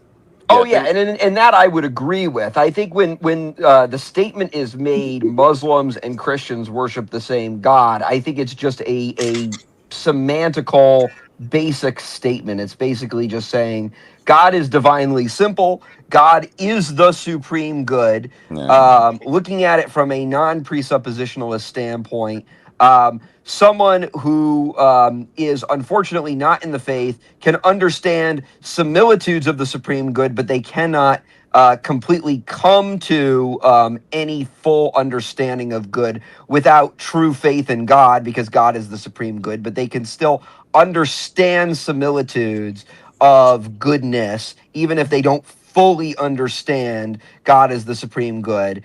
And so we would say that. Don't you think he's reaching out? It's somewhat of has a purpose of like unification or something between the race. Yeah, maybe not like immediate or anything, but like an olive branch. Well, I guess if it serves any purpose, it would just to highlight the fact that at the very least they believe in God and not Satan. Yeah, I mean, I think it's mostly just saying, anyone can understand parts of the supreme good in similitudes. Muslims and rabbinic Jews go a step further because they at least understand that supreme good as being, a creator whom we call God. But that's so in that manner, you could say, in that regard, you could say Muslims and rabbinic Jews worship the same God, but that's not to say that they share the same doctrine or that they're saved or any. I wouldn't say that at all. Or even that their values are even necessarily aligned as far as exactly. Well, it seems that in that full statement, though, the Pope did go on to say that they could be saved. He's referring. They turn to Christ, Right, and I think he's talking about invincible ignorance, which is basically the privation of necessary knowledge. So, like a person on an island, let's say a person who lives on an island who's never taught what Christianity is and is never taught who Jesus Christ is, can that person be saved? Well, that would be a scenario where they're deprived of necessary knowledge. Could they learn? Ultimately, they're still going to be judged. It's not like God is just going to give them a blank check and say, well, you didn't know anything, but you murdered 10 people, so I'm just going to give you a pass. St. Paul says, St. Paul addresses this in the letter to the Romans when he's talking about the pagans, during, before the time Christ came. And he says that they were still judged according to the law that was written on their hearts. So he says there that there is a way that a pagan can understand the supreme good, based on the fact that they're created in God's image. But certain matters of divine revelation, like the Trinity and other things, if they're not presented with that knowledge, they're not going to be judged on those specific matters. But if they act against charity, they are still going to, based on their situation, they are ultimately still going to be judged on that. Yep, the Bible says God judges according to the light that they have. I've always wondered about that, like as far as people who have zero contact with, the religious world or outside world or anything like that. I think my conclusion that I came to was like, maybe God put them there for that, knowing that they maybe would be saved, Yeah. I mean, what St. Thomas does say is he says, there are certain things, and he takes this from St. Paul's letter to the Romans. He says there are certain things that a person should know regardless of whether they're granted knowledge. Now, St. Thomas does not take the presuppositionalist position that someone like Van Til would take later on in the 20th century. He takes the position that, like, let's say you didn't know who Jesus Christ was. You've never heard the name Jesus Christ in your life.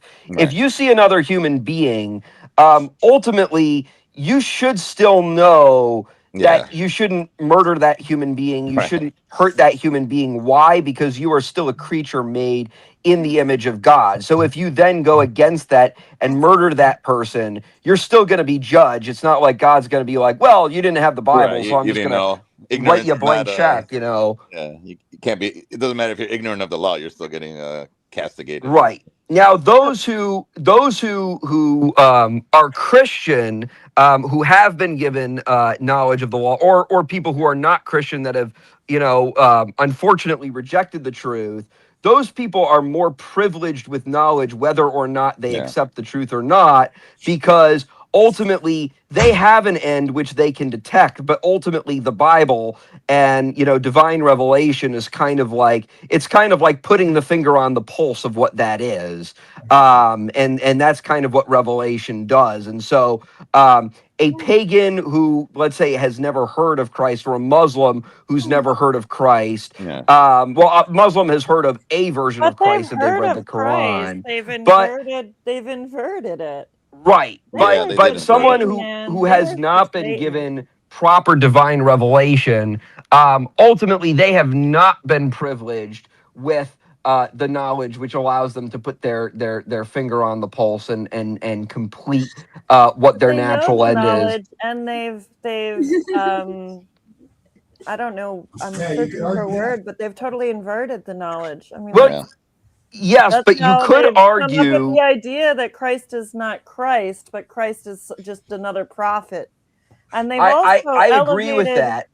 They've also elevated their prophet to a godlike status. Beyond godlike status. Where it's like, oh, we're not allowed to draw pictures of this guy. We're not allowed to we're not even really I guess, supposed to say his name or something. I don't even know. But like, everything they've done is antithetical to Christianity. And don't they even warn about the people of the book, meaning the Jews and the Christians? Right? Because we're their enemies, because sounds like Satan's army to me. They are Satan's army. Yeah. Oh, absolutely. I absolutely agree with that. I'm just talking about an extreme situation where, let's say, someone in another country is deprived of knowledge. Now, you could make the argument that if a person is deprived of the Bible in a Muslim country where the Bible is outlawed, you could say, oh, well, that person is still, hasn't been fully deprived of knowledge because the Quran still mentions Christ and still kind of condemns people who are Trinitarian.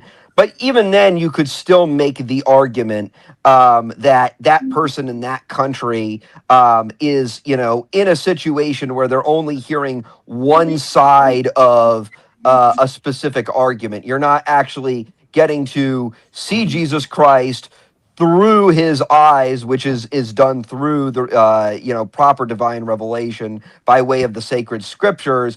They're only learning about Jesus Christ and learning about the Trinity through a heretical, or not even a heretical, a blasphemous pedophile so-called prophet. So you could make the argument in that scenario, but in regards to your criticisms of Islam, I absolutely agree with you on that.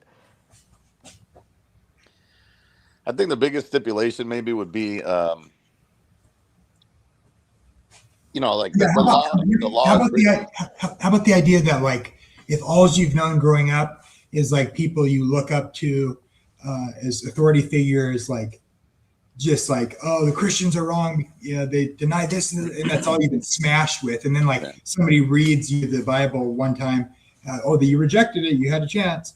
I mean, like, now I'm being really like, it's devil's advocate. Right. Well, and that's a true point too. Like, imagine if, like, you were a 14-year-old Jewish kid in Auschwitz during World War II. Well, at that age, you can still reason at that age. You're young, but you can still reason certain matters of faith at that age. So you could say a person is still going to be held accountable for that, for the knowledge they receive at that age. At the same time, if the only experience you get of Christianity is the people that are oppressing you and putting you into a concentration camp, that could also invert. Satanists. Huh? The Nazis were also Satanists. Yeah, well, they were evil. They were absolutely evil. But what I'm saying is they identified, many of them identified as Christians. And so if you're falsely, by the way, but if you're No, I don't even think they did, because they were so deep into their weird, kooky occult belief bullshit. Yeah, they were occultists. They were like, well, many of them claimed in public to be Christians, which they weren't. I absolutely agree. They were not Christians at all. But what I'm saying is if you're a 14-year-old Jewish kid and you're about to be gassed to death, or if you're seeing your family being brutally killed in these concentration camps, you're not going to know about the behind-the-scenes stuff that's going on with the Nazis. All you're going to see are these people who are professing, oh, I love Jesus Christ, oh, I'm a Christian, and that's behind the scenes. I hate to nitpick about Nazis, man. It's like a pet subject of mine. But I understand the point you're making, though. So yeah.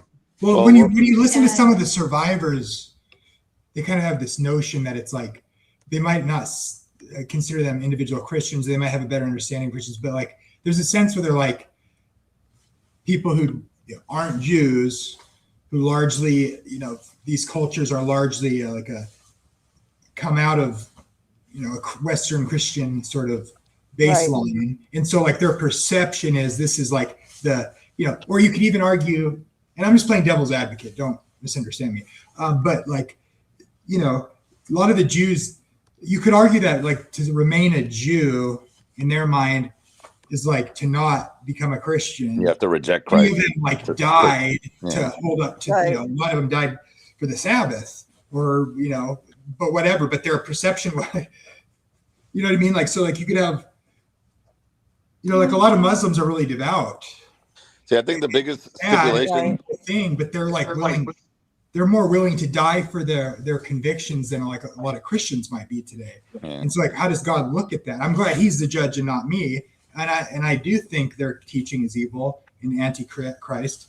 I would just say, I'm glad God gets to judge them based on their like. We've also had an entire evolution of Christian thought, right? Hundreds of years of having conversations and things like this, where why is it? Islam is. Houston Thomas, can you mute your mic when you're not talking because it's echoing? Islam has had less time to evolve, and then I guess there are also you know, I don't want to say that all of Islam is like evil, horrible stuff, but because they play sophisticated, like the UAE is like, look at how sophisticated we are, right? Like we're not doing any of that. We're not, even though they import slaves, right? Basically. Yeah. Wouldn't that be considered? Wouldn't that be considered worldly, like the Pharisees were? Right. Yeah. I mean, I don't know what. I'm not even trying to make a point, honestly. I was going to say earlier that one of the biggest stipulations I would say is, you know, we all have the law written on our hearts, you know, so we kind of know what is good and what we shouldn't be doing. And I think God puts us in positions in life, you know, where we are given the opportunity. So even if you're in some remote island, you'll never hear of Christ. You still have the law, and as long as you adhere to that, you know, it's sort of like how the Holy Spirit convicts the world of sin, and then when you bring in that Romans argument, it seems like, okay, yeah, that's kind of what he's saying there, right? So, and like to the charity thing, it's sort of like people know right from wrong on some level. Yeah, but even if you were taught your entire life, you know, reject Christ, I think God is going to still keep you around long enough for you to come to the realization that, you know, Christ is who you should be following. You know, it's the entryway back to God. And even Jesus makes an interesting statement as they're rejecting him. He said, and people have different interpretations of this verse, but he says something like, denial of him can be forgiven, but denial of the Holy Spirit will not be, as the unforgivable sin. Right. Because if you're going against, I would understand that it's sort of what you're speaking to. Like, ultimately, the rejection of the Holy Spirit is sort of rejecting the law written on your heart until death without having any sort of repentance, what's evil or good. But rejecting Jesus could be like a temporary thing that's more applicable to the circumstances that were happening when he said those words. Yeah. So like, even if let's say the Holocaust Jews, you know, they see that all these Christians are, you know, doing them bad, you know, so they hate Christ now as a result. I still think God would keep them around long enough to see that they were mistaken by that, and what was done to them was atrocities by other men, you know, not necessarily anything related to Christ. So they're in that moment, they're given the opportunity to, you know, follow Christ as opposed to, you know, turn away from him. I think the fact that once you know about Christ and then willingly turn away, and you're given the you know, the knowledge or whatever, and you actively turn away and you're kind of rebelling against it, that's when, you know, you're going to get judged negatively for that, you know, because you know the truth, but you just refuse to acknowledge the truth. Same thing with the truth or the, you know, the laws that are written on your heart. If you know this is something you wouldn't want done to yourself, that's why, you know, the revised commandments, I guess, you know, condensed into like, just don't do, you know, what you wouldn't want done to you. If you're still doing that, then in a sense you're rejecting that truth that you know is true, because obviously you wouldn't want it done to you. So yeah, the golden rule is sort of like a summation of the sort of the heart of the law. It's like, yeah, it's not even different. It's actually like from the Old Testament, but yeah, it's right. It's just like condensed into basically, all right, you know, just, you know, you wouldn't want your wife being slept with by somebody, you know, don't do it to them. Right. Love your neighbor as yourself. You wouldn't want somebody taking your stuff, don't you? Right. Well, but then when you've dehumanized the other, like they do in Islam, you know, they think that you're an ant, right? So it's okay they're not doing unto themselves as they would do to others, because they don't view others as human beings. Does that make sense? They should have taken on the made in the image of God thing that the Jews and Christians have. But rather they have different laws for, you know, the jizya and all that stuff is like, because you're lesser, because you're not a believer, but like, you know, that's problematic, obviously. But yeah, St. Thomas. People that come from that like world, you know, like will know not to treat others that way if they're following the law in their heart. Yeah. Like, a person that's religiously Muslim would be a problem, but a person that has a relationship with the living God is going to be a different person. A person that listens to what their heart says. Right. Yeah, I even think even some Muslims, you know, they've just been led astray, but they have good hearts. It's just that, like, we get obviously the worst news, you know, and you know, we're going to only see the extremists and all the people that really do hate, you know, anything regarding Christ or anything like that. Yeah, that otherization process happens in a lot of groups. Okay, I don't want to just say that it's Islam. What did you say? The otherization, the process of making someone the other, so that you can treat them in a way tribalism. Tribalism. Right, whatever you want to call it. This happens it's a group dynamic. Everywhere. Yes, exactly. It's not necessarily. Yeah. It's a process of being able to do the unthinkable to other humans. The Nazis did it. They categorized certain people groups as not human or separate. Oh, they killed Khomeini's daughter and son-in-law. Who? Golden Rule TV is giving us Iran war updates, and the chat's awful. I think Khomeini's awful. He is, but his daughter and son-in-law, like. Well, I mean, I think that's what they're talking about, a regime change, because I think like the heart of the majority of people there kind of, there's like this strict religious group that's sort of in charge of the country, but most people are like, I don't think they care that much. That's my sort of, I mean, the way I see it is like we don't necessarily agree with what the U.S. government is doing, you know, at any given moment, even if it's, you know, somebody that we favor, you know, in charge, you know, like I like what Trump's doing. I don't necessarily agree with anything that the government does, though, in general. And I think the average maybe citizen over there or whatever may have the same thing. Either that or they're just oblivious to it. Because like before I got into any type of politics, I didn't, you know, I was pro-America, but I don't even know what the hell that means, you know. I just love my country, and I support the things that they're doing, but I'm not really fully aware of what they're actually doing. And then when you find out, then you kind of get this like bitter taste in your mouth about, oh man, these guys are doing, committing atrocities or whatever, you know. And it looks like from an outside perspective that I'm siding with it when I'm really not, you know. I know that's the whole rub. Talking to these other Christians that are like trying to make the U.S. government completely evil. I just think it's so naive, but it's not. That doesn't mean I'm saying everything that happens and goes on is fine with me. No, it's right.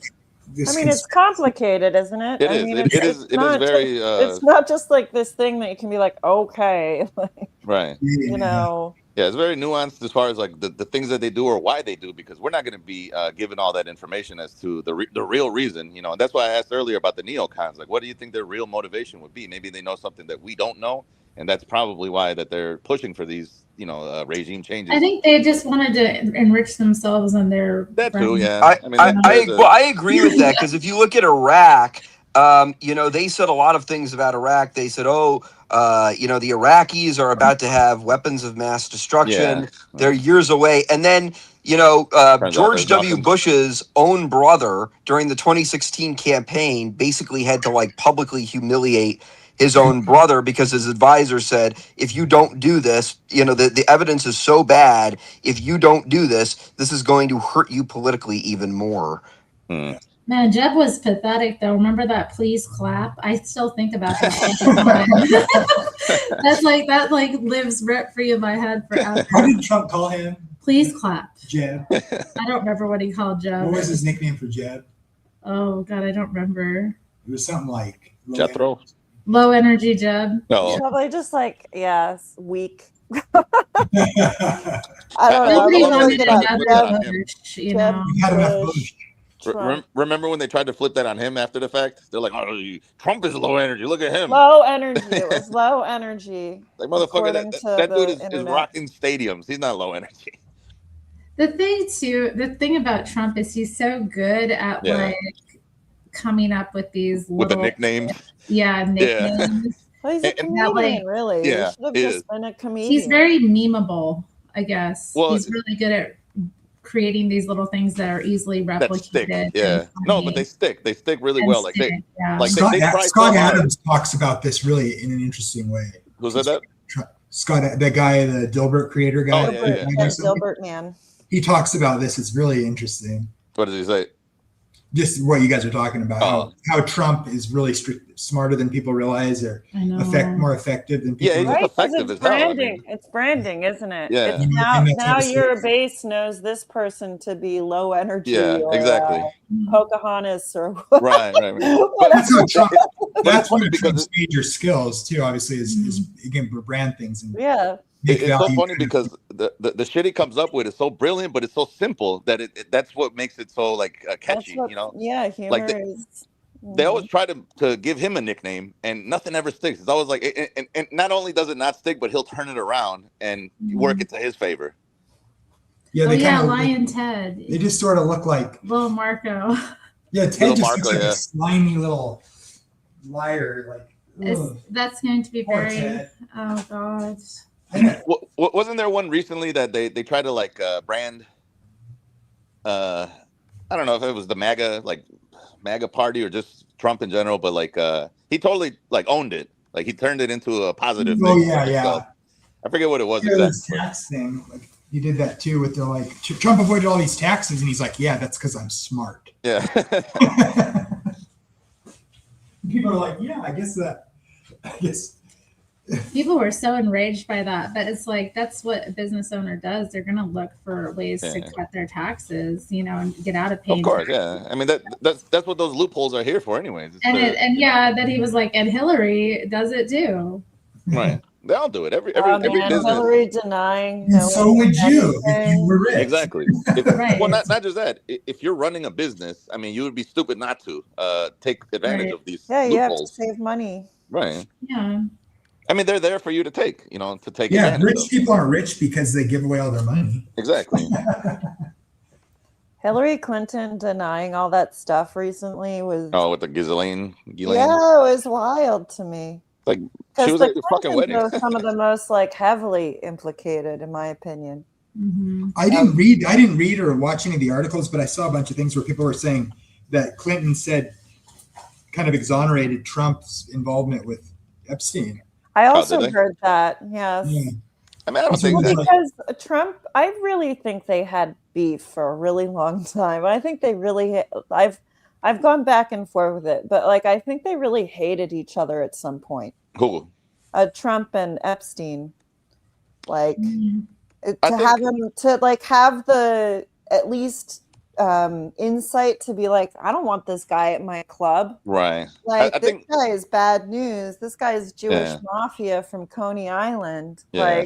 I think he absolutely knew what was going on, but you kind of got to play ball, just because he was so influential with all these, world leaders and whatnot. But they lived down the street from each other. And then there's that New York thing. I just think it's a smaller world up there than we think about. And that's what the files have shown me anyway. Well, I think it was also like in the 80s he had to work with the mafia, so all these really they all know people. Each other already. So I really think that at some point, maybe in the 80s, maybe in the 90s, Trump was like, no, this guy is no, but what I'm saying is even it's like a necessary evil to have to work with these people, so you don't really get on their bad side, but you also don't co-sign anything that they're doing. Exactly. Yeah. Okay, I have a I'm going to put this in the chat. Let's show this. It's a claim in what Golden Rule TV was just talking about. It's supposedly video of a base, American base in wherever he said getting blown up. Bahrain. Yeah, Bahrain.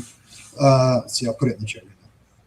It's a New York Post video clip from someone's cell phone. New York Post. I don't know if I can be bothered with what's been happening with Mexico and our own backyard. Freeway car driving. Oh God. Okay. Although I was kind of laughing at the tourists in Mexico. I thought that was kind of. Oh dang. Funny. Okay, let me just pull up my share screen, guys. Give me a sec.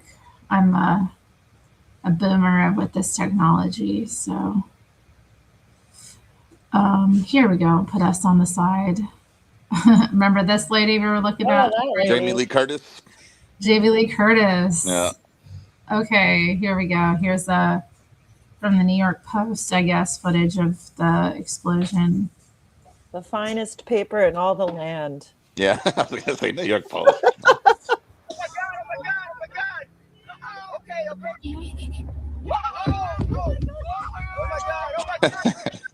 This is where? Iran? Yeah, this is the U.S. Naval Center in Bahrain. But we've already bombed them. No, this is them bombing us. Oh, I see. Okay, so we have a base. Right. That makes sense. Oh, so they're starting shit already. So fuck them. You know what I mean? Like. I mean, they're retaliating. Whatever. All right, I'll stop playing this. Sorry. Were there any casualties?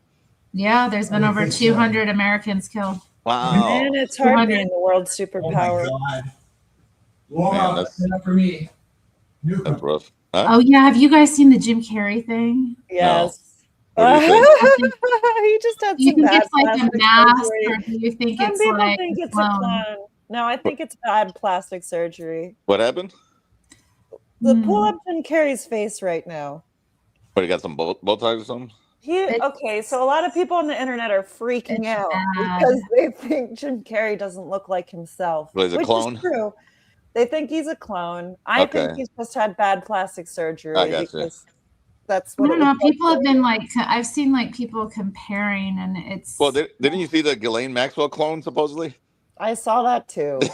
I mean, that's. I don't believe in any of that shit, but no, but maybe not so much a clone, but like they do have, you know, a body double. Mission Impossible with the fucking latex masks and whatnot. You know? That's totally possible. Yeah, I think it's not, or it could be just an actor that got hired to like, you know, like a look-alike kind of person that got hired to go to an event he didn't want to go to. I'm sorry. Okay, no, just put him up. But he has. I think his mouth looks the same. No, it's the eyebrows. Yeah, his teeth look. Yeah, they did that weird lift with the eyebrows. And also he's balding a little bit more now. People now think that Jim Carrey has been replaced with a clone. No, it's the hairline. The hairline. My favorite funny face is the one I'm wearing right now. The face you're wearing right now? Now, that's just one clip from this 2-minute interview. It's just the hairline. When you watch it with the idea that he's been replaced, there are moments where you're like, what do you mean by that? I'm dead. And here's the thing. He's in Paris receiving this honorary. He's a very unique basically his entire character career and his impact on comedy and film. He's being honored for 50+ years of his life. You can tell he's emotional. He's talking about so he got some plastic surgery beforehand because he was gonna. Human cloning is not possible in today's day and age. Stop with the silly conspiracies. Thank you, Eastern Thomist. I mean that one looks pretty weird. He did something with his cheekbones. No, they the whole surgery they do where they lift their eyebrows. It's like the facelift. These male actors are doing now. It's like it looks crazy. Isn't that bad? But not. It looks so crazy. It looks like he looks like surgery. But you all think it's still him, right? It's not. Yeah, like it's a guy absolutely wearing him. A Jim Carrey mask. Okay. Like his voice, I could tell it's him. His His sense mannerisms. of humor too. It's like sense of humor is still playing goofy. it up. He's always. Why are his eyes? Has these. Why is it always Jim Carrey? He always has these weird clips, right, where he's flashing the Illuminati thing. And, right. He loves to play with people. Yeah, I think he knows. That's like a little gimmick. Definitely, it's a little game.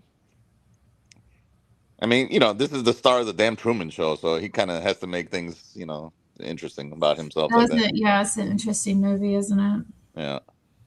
No, it's his voice for sure. That's the one thing. Everybody's got kind of like a voice print.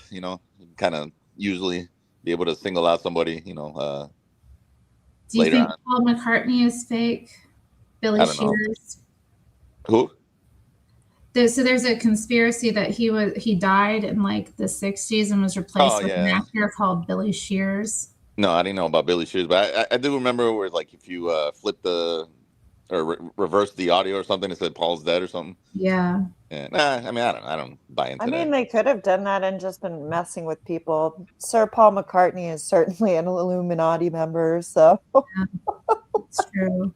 That dude's wild. He's the one that designed the Sgt. Pepper cover. I think he probably came up with the Billy Shears thing. I think it's all about publicity. Like, how do we keep the Beatles relevant? I even had that theory when it came to like those beefs between rappers. Like I think they're in cahoots with each other. Like Biggie and Tupac. They knew that shit would sell if you were to have this public beef, but maybe behind the scenes they were actually just friends.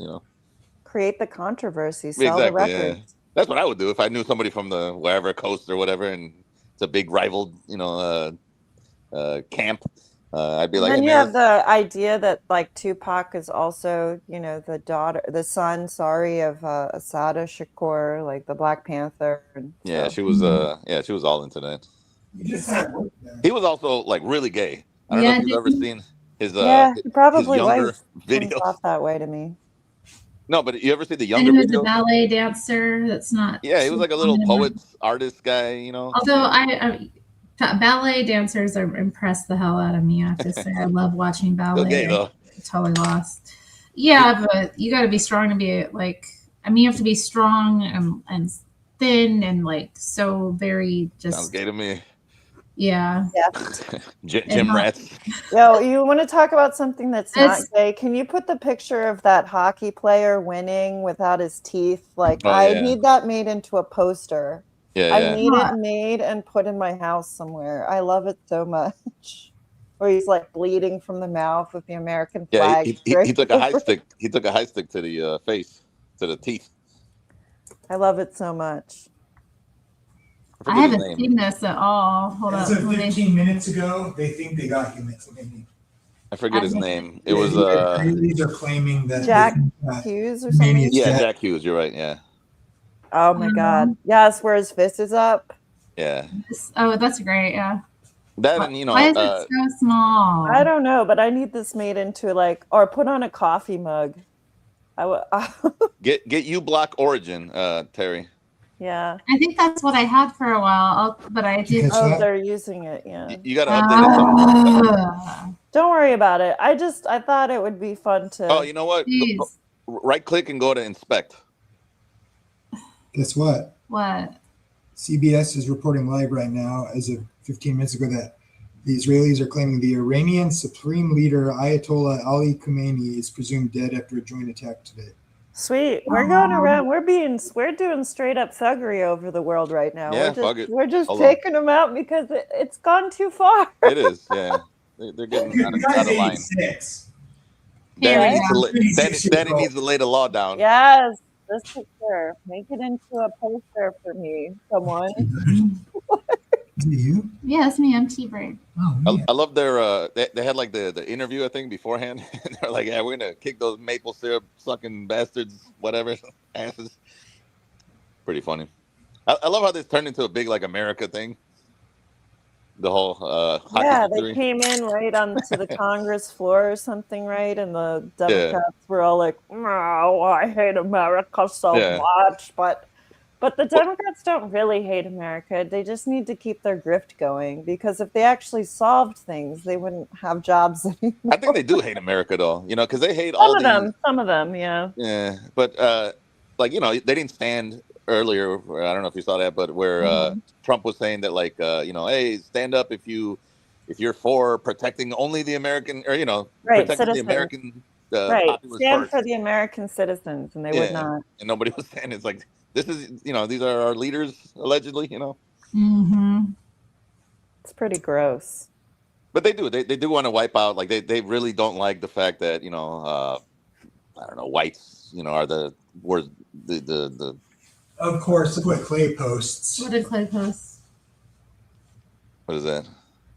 It's like some Jew. Oh my gosh, he is a little bit of a. Oh my gosh, it's probably a meme thing though. I think he's like he's way too raunchy. A busload of American soldiers. I got into a debate with Clay last night on IVF. Do you think he really believes that type of shit? And what was his stance? What is your stance? I'm against IVF. I think it's contrary to human dignity, and he was for it. I agree. Yeah, that's interesting. Why do you think it's not good? Well, one of the things that St. Thomas writes about, and this has been concurred over time by other thinkers, is the dignity of human conception, or the dignity of a child's conception, ultimately lies in the conjugal act, which is essentially the nature that when a man and a woman come together, and they produce a child, that child is in many ways like the object of their love, and therefore, you know, that is the dignity of the dignity in the child lies in or the dignity of the child's origins lies in the sense that they are the product of their parents' love in a unitive fashion. That's why things like fornication are oftentimes condemned in the Bible as grave sins. That's why when you have, now as it pertains to IVF, when you have other doctors and other scientists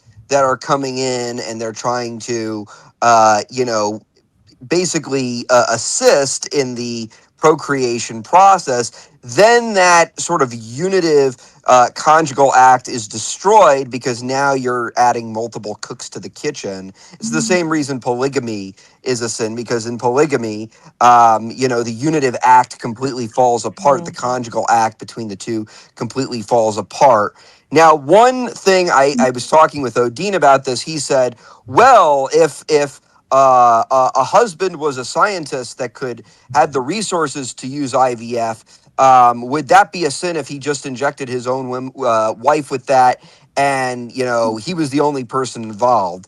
And in that situation, the answer would still be yes, because again, the you know the act of sexual intercourse wherein a child is conceived is ultimately an act of love between the two spouses, which ultimately produces a subject, which is their child, wherein the dignity of the child's origins is in that act of love, in that stable union. When you use other means to achieve that, then ultimately that unitive act, you know, is dissolved, and you know, and ultimately that goes against the natural law. In with that in addition, mind, what are your thoughts on adoption then? Because it's still two people that are, you know, taking in another child that wasn't made with, yeah, you know, that's a directly good between them. question. So St. Thomas does address this. So when it comes to the unitive act, he's speaking specifically in regards to the conception of the child. Now, after a child is conceived, whether they were conceived rightly or wrongly, like let's say a child is conceived via IVF, or let's say a child is conceived out of wedlock. While we may not like that, that child still has human dignity in the sense that they still have the same natural end and they still have to be cared for. Now, when a husband and a wife adopt a child, what they're doing is they're still ultimately, you know, aiding a child in the same natural, you know, process in an imperfect way. So the analogy I would give would be, think of a soldier who goes to war, gets his leg blown off, but then he's given a prosthetic leg. Is it wrong that he has a prosthetic leg? Well, no, because the nature of that prosthetic leg is that it's ultimately supposed to imperfectly serve the function of what you know, a biological natural leg would achieve. Now, if a person were to just cut off their leg or start eating their leg or do something that was contrary to the nature of that leg, that would be against right reason. Should he not get a prosthetic leg too, though? Huh? Should he not also get a prosthetic leg? Who? The person who cuts off their leg? Yeah.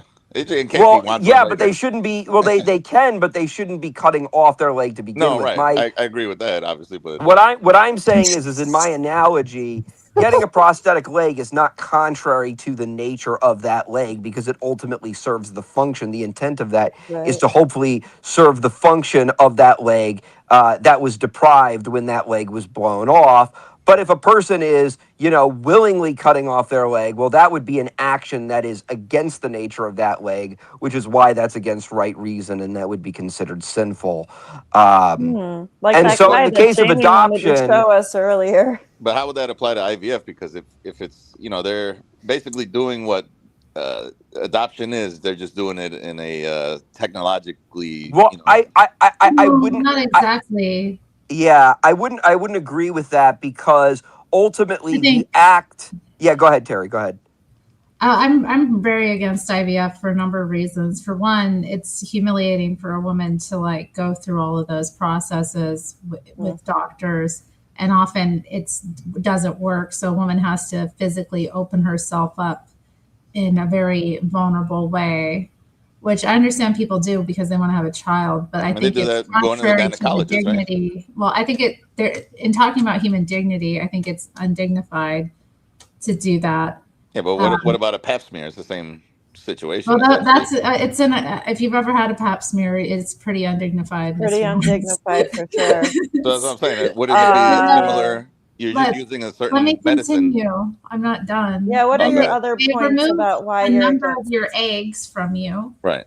They get your hormones all crazy. Right. So that you go through that physical process of having your hormones like altered, very, which does something to a person. Yeah, then they have their eggs extracted.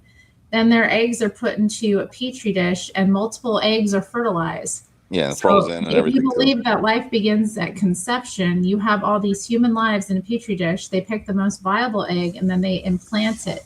That is not how God creates humans. Right. And to respond to Khan, and I think Terry is absolutely right about that, but to respond to Khan, the Catholic teaching is you can perform any sort of procedure or any sort of process that ultimately aids a person in achieving a natural function that they're supposed to be able to achieve where they are deprived of that subject. So long as that act does not contradict the nature of another act or goes against the nature of another act. So I'll give you an example. If you lose your teeth, if somebody, if you lose an adult tooth and you get dentures, that's not sinful because dentures are ultimately, the intent of a denture is ultimately to serve the role of a tooth that was ultimately deprived of you when you lost that tooth. But if you were to try and open up a beer bottle with your teeth, that would obviously be wrong because it is against the nature of your teeth to open up a beer bottle. Does it invalidate the denture itself, though? Huh? Does it invalidate the denture itself? Well, maybe after the fact, but not before the fact. As it pertains, human conception, you can use, when it comes to adopting children or anything pertaining to the family unit, anything that aids in filling a hole that belongs to the natural function of the family unit or the conjugal act is acceptable unless it goes against the nature of what is typically expected or supposed to come out of the conjugal act. So in regards to the conjugal act, the nature of a child's conception generally and normatively is that the child is the product of the love between or the loving act between the mother and the father, not just in a procreative sense, but also in the sense of education and upbringing. St. Thomas writes that part of the reason God invented marriage and part of the reason he invented procreation in the way that he did was because he wanted man and woman to kind of participate in the upbringing, in his work, in the upbringing of children into the world. And so when you have other cooks in the kitchen, when you have Dr. Brown or Dr. Nancy, assisting in that conjugal act, that ultimately goes against the inherent nature of that. Likewise, when it comes to birth control versus natural family planning, when you put on a condom or you take a pill that's supposed to stop you from getting pregnant, well, that's contrary to the nature of the conjugal act. Now, if you choose to not have intercourse in a marriage at certain points, well, that's ultimately just, that's not going against a person's nature. That's ultimately choosing to just, kind of sit back or not engage in a certain function. That's not going against the nature of an act. That's ultimately just choosing to sit out a certain act. That's not the same thing, which is why we would say natural family planning isn't sinful, but birth control is sinful.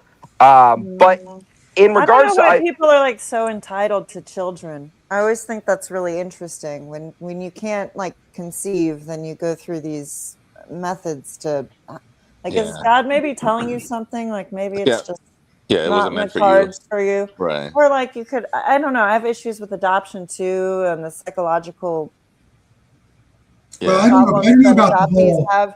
I don't know. These are very, to me, they're not like very, again, it's like complicated. It's not like cut and dry.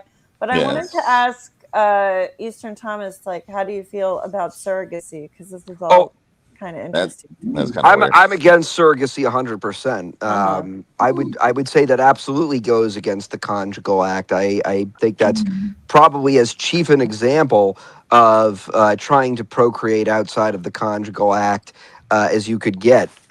See, I'm torn. I have no real opinion on the IVF thing in general, you know, but I'm a little bit torn on the fact that, like, at least with the IVF, it's the two parents. I'm assuming, right? That it's not just like, all right. Sometimes it's someone else's eggs, right? I don't think it's fair to say if you can't have kids, it's because God doesn't want you to have kids. Yeah.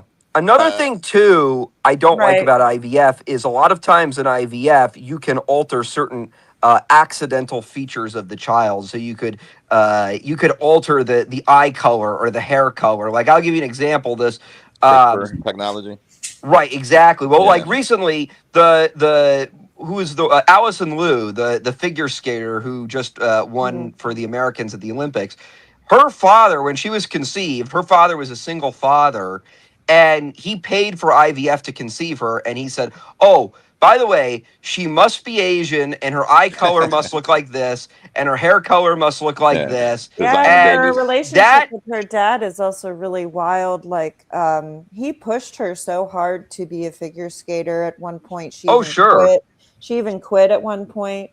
And then she what's so beautiful about her winning to me is like she did it because she wanted to, not because she was like being forced to. But that's just my aside about I really like the Olympics, guys. But anyway, it's about time because, you know, everybody seems to not give a shit about the Olympics anymore. Right. And that was like I've always loved it since I was a child. I'm like a me too. 90s child. So right, exactly. You know, the It's an old school globalism was like we were really into it. Back in the day, that's what people would discuss. Now it's like nobody gives a shit, you know? Yeah. What I was saying back to bring back the IVF thing too is like I said, I don't really have an opinion, but I can see where maybe it would be useful to like my physical therapist when I was going to physical therapy recently. She and her husband were going through that because I guess, you know, maybe something's wrong with his sperm count or something. They're a young couple, you know, they got married. I think they've been married 6 years. So they've been trying to conceive, but they just, you know, couldn't do anything. So they've been going through that. And I mean, I don't necessarily see it as like a sin thing, you know, as far as as long as it's between them two and not like a surrogacy or something like that. Yeah, I think surrogacy for me is very cut and dry. That one's pretty much. Yeah. What the hell is this comment? What comment? On the screen. Sex is not an act of love. Well, sex properly ordered is an act of love. Yeah. Now, it can be improperly disordered. You know, that's one of the things that St. Augustine writes about is, you know, obviously we're called to charity, but charity can be disordered. Like, for example, if a person becomes a drunkard, you know, clearly their love or charity of alcohol is greater than their love of charity of creation, and that's going to lead to their downfall. And so the same can be said about sex. When somebody just wants to have sex to feel good, that's lust. But within the conjugal act, no, sex absolutely is an act of love when it's properly done through the conjugal act. Okay, well, on the subject of what you guys were just talking about, I think it's a little more complicated. Like, so my intuition about contraception, I would consider that family planning, depending on how that's operating in the context of a marriage. But I would say, so like, if like, isn't it appropriate for married people to have sex for pleasure? Like, say they're older and they can't have kids anymore. I would agree with that. You know. I mean, yeah. Yes, what else are you gonna do all day? This is something that St. Thomas does talk about, and this is also something that Pope St. Paul VI actually wrote an entire encyclical about. There are two chief ends to marriage. The first chief end is procreation, but the second chief end is mutual caring. So St. Thomas says that God created sex within a marriage. He basically created the conjugal act in general for two reasons. Number one was the upbringing of children. And when he says the upbringing of children, he doesn't just mean baby making, like we're just going to pump out babies every 2 years. Right. He means the education of children, basically bringing children up in the world. That's what he's talking about. That's number one. The second chief end of the conjugal act is ultimately mutual affection. So he says the secondary reason God created sex and created marriage was because he wanted man in his charity to have sort of an outlet where he could kind of dispose his charity or channel his charity so strongly into another individual. Oh, no. So that that individual would be almost like he has charity for himself. So when a person is in a marriage, the charity he has for himself, he displays towards that other individual, towards that woman. I mean, there's absolutely. And he says part of the reason marriage is between the chief reason marriage is between man and a woman and not between two men or two women is because a man and a woman, both lack things that the other doesn't have, and so there are mutual qualities that a man has that he can provide for a woman, and mutual qualities that a woman has that she can provide to a man, which is why homosexuality, sodomy, lesbianism is considered gravely sinful. But what St. Thomas says in regards to your point about contraception is St. Thomas says that you can ultimately sit out or choose not to engage in one function of a person's nature, but you can't act contrary to a nature. So, for example, your legs have multiple functions. If you decide to run a 10K marathon tomorrow, that's totally fine. That's totally great. It's within the nature of your legs to do that. If you choose not to run a 10K marathon tomorrow, you're not sinning. You're not acting against right reason. You're only choosing not to engage in one function of the nature of your legs. Okay, but what about But if you act contrary to the nature of like if you cut off your legs, well, that's contrary to the nature of your legs. So now you're acting contrary. You're not just simply choosing not to engage in a function of your legs. You're choosing to engage in a function with your legs that are contrary to what your legs are supposed to do. Or you could call it, or to the nature, contrary to the nature would be like against its initial purpose, or right against its end, against its teleology. Somebody in the chat. Example for the unwashed masses sometimes, but so here I wanted to push back on sort of. I have a little bit more of a liberal view on contraception than maybe the Catholic view. It seems to me totally appropriate in a loving marriage that seeks to have a family, like perhaps like to use contraception, like to avoid to use for family planning, like say me and Terry don't want to have kids for 2 years because we don't feel financially there, but we definitely want to have kids and are going to and are planning to do so. Should we, couldn't you use contraception? Why is that inherently sinful? It seems to me it's just smart. Yeah, I mean, the woman can also know exactly when she's ovulating. You can track things. I mean, gamble. You could also use. You Pulling could out also is a gamble use too. yield. Well, I was about to say that one. It's worked for me for I don't know, like 30 years. So pulling out. Mm-hmm. Yeah, that's in the Bible too. God didn't like that, but that was in a particular circumstance. Dang. Have you got he was pulling out. Do you have children? Straight to hell. Straight to hell. Do you have children? He got his brother's wife, and then he was. Have you checked your levels? Maybe you're just incapable. I don't want to have children. No, I know, but have you ever checked your levels? Just whatever. I'm very fertile. I got pregnant on birth control. Gotcha. Oh shit. Anyway, there are ways to not use condoms, I guess. But I mean, do you see it as a sin? Me, personally? Yeah.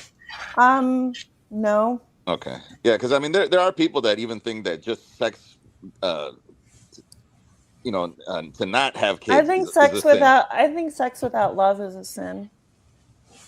No, but I'm saying even there's certain people, oh, I know. I mean, I'm not very religious, guys. Yeah. I love Jesus and stuff, but right. I'm not, Yeah, I don't know where I mean, I definitely follow God and Christ, but I'm not too into the scripture kind of deal. I mean, I see this culture as like a total inversion of what it's supposed to be, even if there wasn't a Christian vision, but specifically because we're in I just think we have a legacy of this, right? So even if you were an atheist in this time, if you were an American, you would still have grown up with a lot of the same moral values, Christian values and whatnot. And we always talk about subversion and how Marxism did that. Postmodernism also did this, to invert morals. But yeah, I'm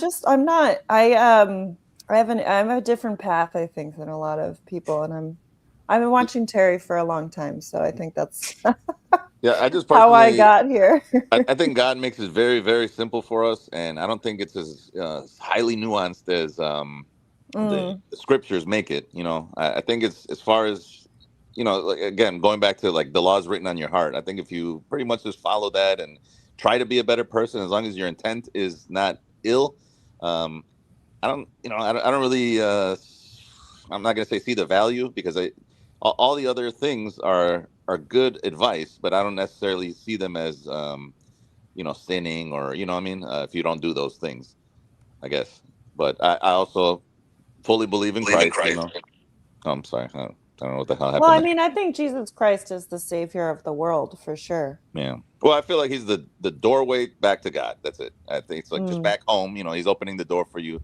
You're, right. using him as the vestibule to get back to where you're supposed to go. Your origin. Oh, it's done. It's done. Are we going to try it out? I'm thinking about side ponytail. How long did that take you? Like an hour, 2 hours?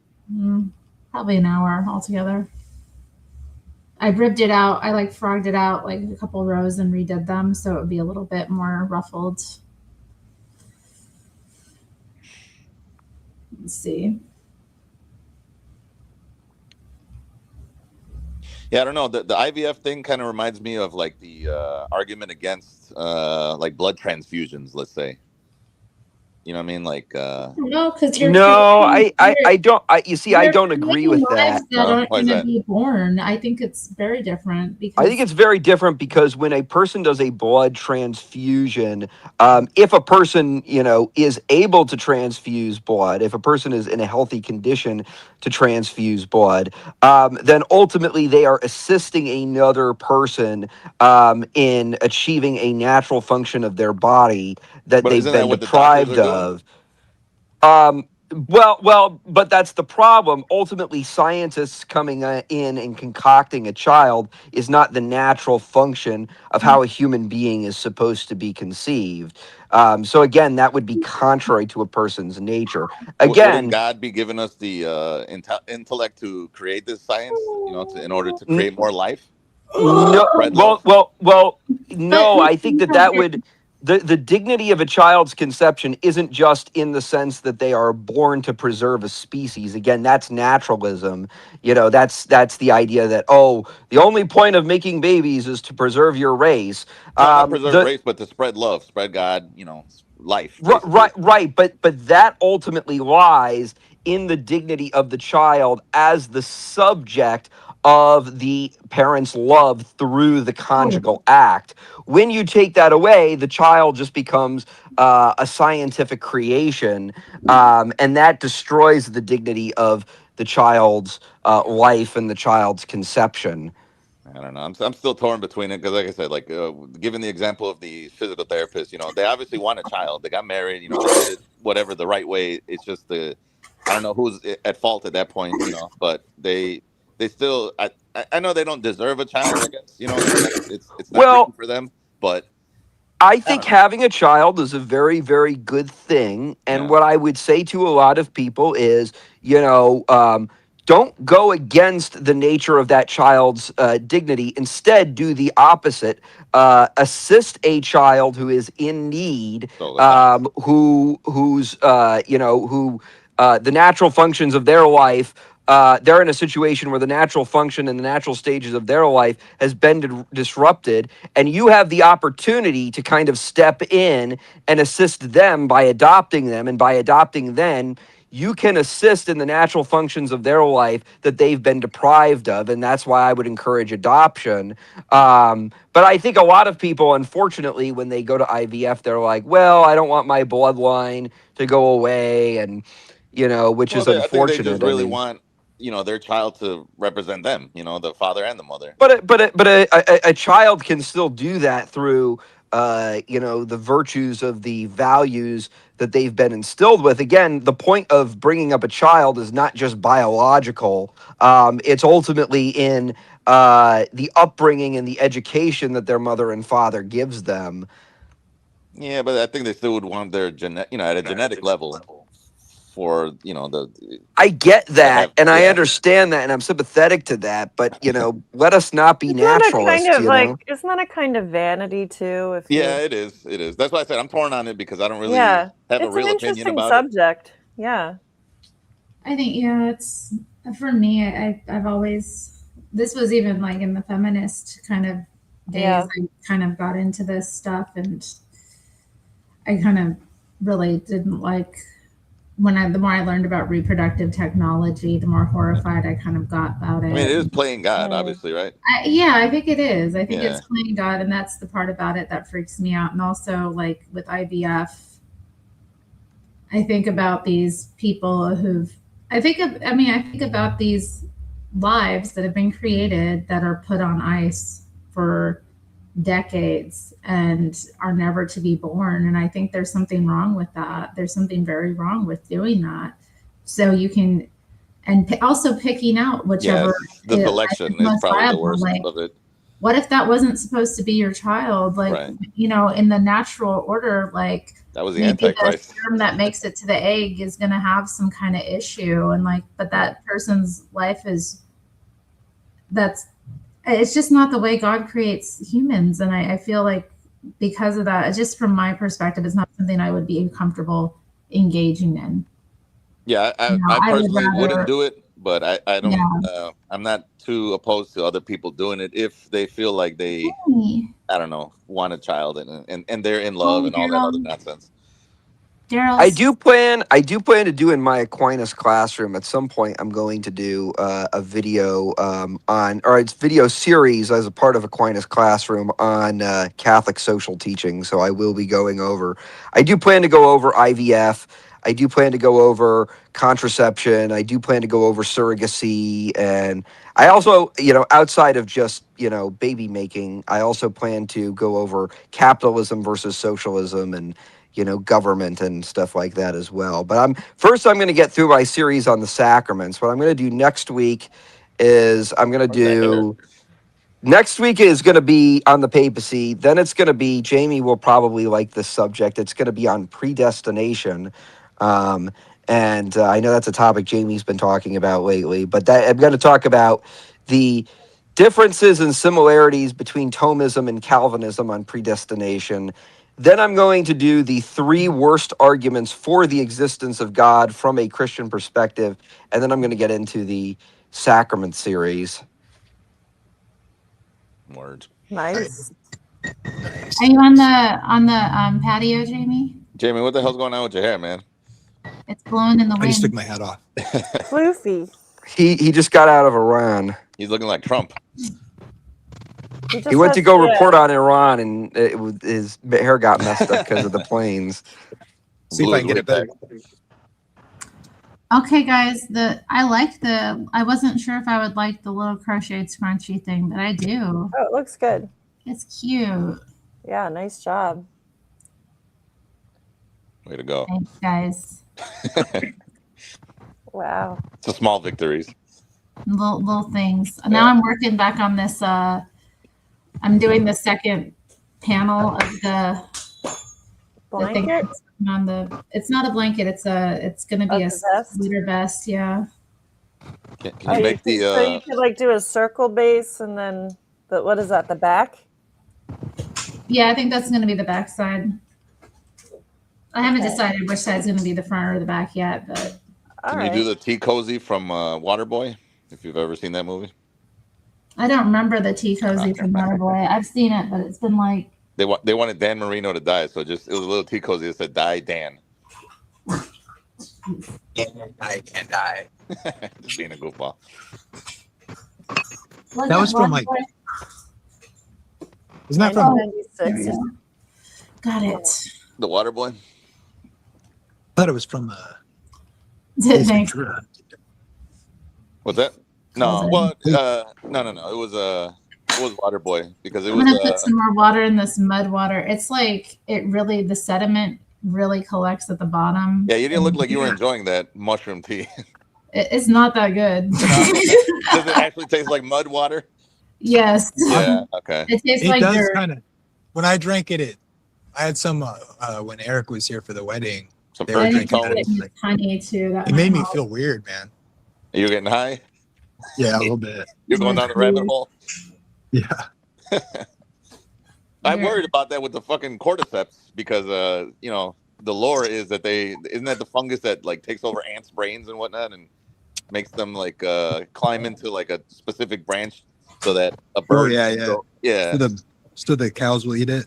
It's like a parasitic mind control kind of deal. So I'm like, man, is this gonna do something weird to me? Mushrooms are their own entity for sure. Well, now the smoke shops have like magic mushroom like vapes, and I've heard like it's crazy. Yeah, I wouldn't want to get down with that. There's a hot chocolate that came with it. I'm excited to try. Yeah, you're supposed to mix that with milk.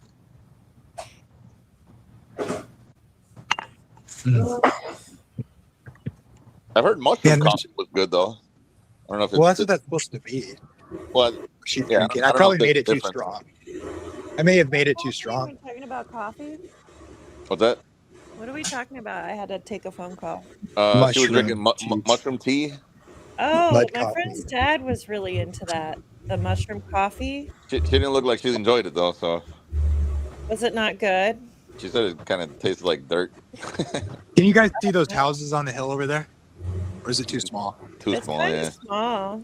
Can you make yourself the biggest? She'll have to do that. He's already 6'5". Right. Give or take it. Why? What's This is going on? pretty tall. Hills back there. Oh, it's the West Hills. It's like Beverly Hills of Portland, and so there's some cool houses on the hill. Like I've done some work up there. It's crazy because the houses will be like they'll look really small, but it's because they're literally right on the cliff. Right. So they. And so you go in them, and they're like 4 or 5, some of them are 4 or 5. There was one that next door to the house I was working on that was 5 stories, and it was 6 stories on the hillside, like built into the hill. They're really cool. A lot of them. Some of them are older too, and it's really crazy. It's like the old driver's side mirror Always proverb. a hill or rich Yeah. neighborhoods. Beverly Hills or Mulholland up there in LA. Man, when I had to pressure wash one of them, and it was like I had to use like a 40-foot ladder, and it was really sketchy. One of the times I went to California, I was in Palos Verdes, I think. And that Really? My friend lives there. Yeah, that's some big money over there too. A lot of big homes, a lot of big real estate. Yeah, it's not far from LA, if I recall. Yeah, maybe 20 minutes or so.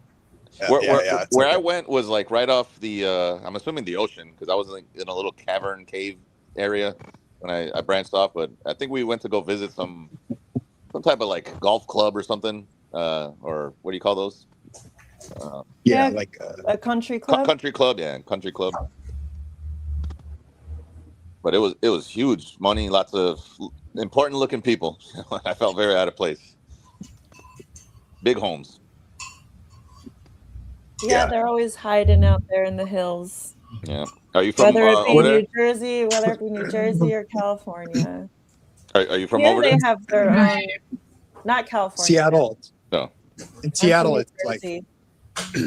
You're in West New Jersey? Seattle has a lot of. No, I'm from there. I'm in Florida right now. I'm right near all the really rich people. lucky you. Shit. I wish I could move to Florida. At least it's not snowing. Yeah. Terry, put me on the big screen. Why? Yeah, Because you're so baby handsome. wants to show us real estate. Okay, hold up. Give me a sec. See if you can stand like this. There we go. Yeah, he's on the patio. Maybe flip your phone and zoom. It's kind of a nice day. The sun was think I trying to can. come out, but it was really cold when we went out earlier. I Flip was the camera so freezing. it's not on you, and then zoom in. Maybe. Can you flip the to the front I don't camera? think I can. There we go. Is that zooming? No, but you could flip to the front camera, and then I think you could zoom in on the front. Yeah, I can't see that. It's still too little. Oh, come on, bro. I've got myopia. Okay. No, it's pretty small, babe. All right.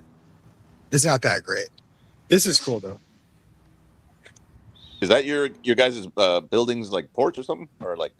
Yeah, it's like on the second patio floor. on Like a the common second area? floor. Yeah, common Okay, yeah, area. yeah. You can hang out. It's on the there. second floor above the ground. I like There's that. grills fun. and stuff you can use, and like a little fire.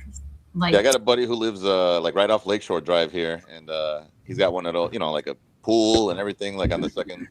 Like he never has to leave this building. That's like the. we don't have a pool. We have a little gym and like a Right. little, He's got all that. He's got a store. garden He's got a room store on that opens the up fifth into floor. the patio that you can Oh, reserve. they did it China style. They gave him a store, huh? Yeah. What the hell did you do to your neck?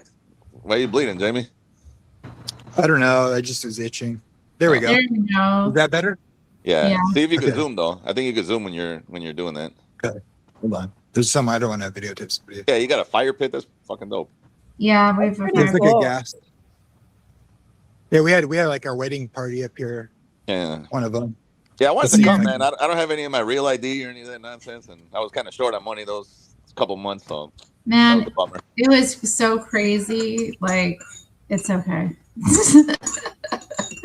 we had fun. It was Yeah, a I good seen the time. videos with Greg singing fucking anime Yeah. karaoke. We went to karaoke. That was so fun. Yeah. Yeah, it looked like I a have good some time. pictures when Greg and I went to get like lunch on one of his last days. Oh, it was sweet. The waitress took a picture of us. We looked really kind of like wholesome sitting there with our Let me see if this is a better camera. Is that better? Let's see. You think you need some white bell bottoms and some snakeskin boots? I can't have Jamie out dressing me, guys. Come on. I was Here, I'll get watching a a shot. movie that was set in the 70s, and I was sort of like, yeah, they should bring those back, those styles. The old school, like Southern style.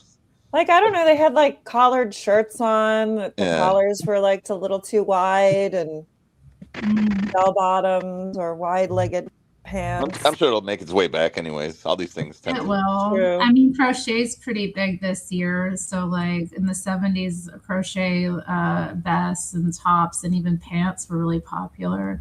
The granny square kind of thing. Yeah. Well, we had a resurgence of bell bottoms back in like the mid '90s. I want to say. Yeah, in the 90s, we Those were were into the flares, though. They weren't like full bell bottoms like they had in the 70s. In the 70s, they had them like they went out like really crazy, really different wide. fabrics. Kind of. I don't know. You would cut your jeans. I and, did like, that to a yeah. pair of my jeans. I was like, I'm going to sew this triangle in here. Mhm. Oh yeah, I have seen those too. Yeah. We also had those big ass Jenko jeans though too though. So I don't know. Oh, I those hated are the hilarious. I had had the coolest black ones. UFOs. Do you remember UFOs?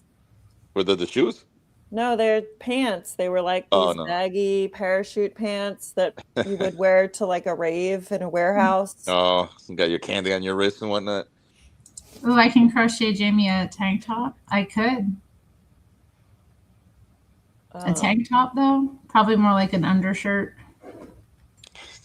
Although we'll see what I feel like Doesn't that defeat crocheting for summer. Doesn't that defeat the purpose of the tank top itself though? Because you're gonna be like really warm in there instead of.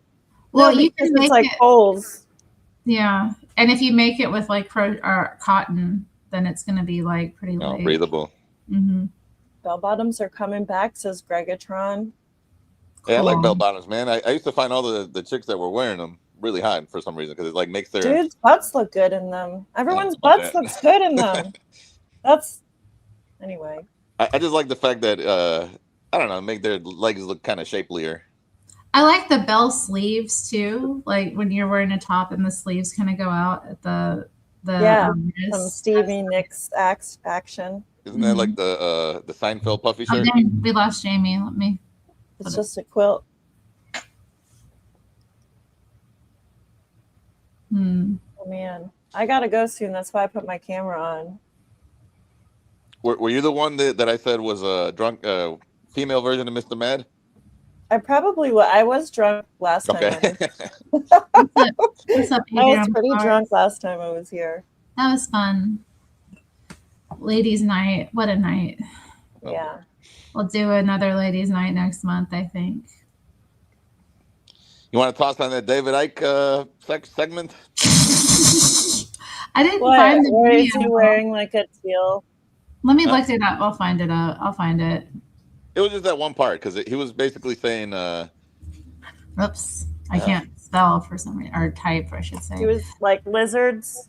No, but it wasn't even just that. It's like there's this like I don't know extra dimensional plane of existence where all these demonic like being entities beamed from the moon or something. No, besides that, I mean it's somewhere like I forget how he describes it, like a spider web inside the earth. But what it was it's like their influence on these like elites that worship Satan.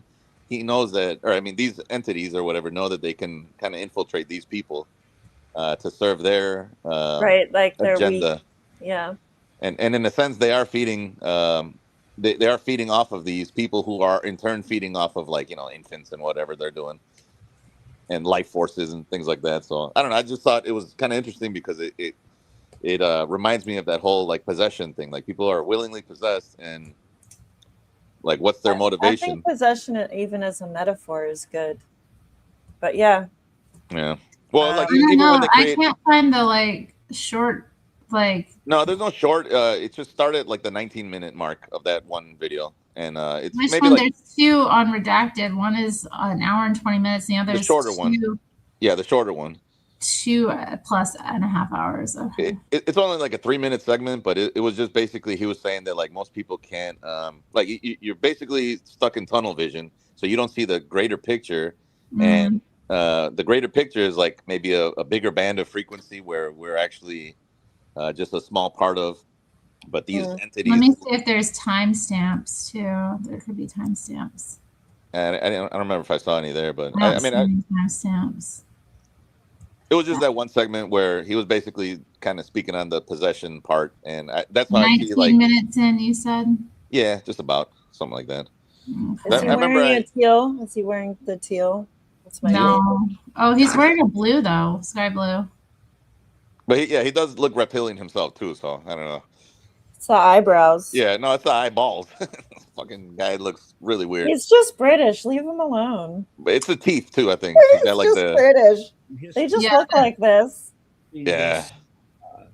This constant story, this theme of are those his books behind? Yeah, probably. Me and all we my have books. a physical body. What we call it physical. It's not really, but that's another story.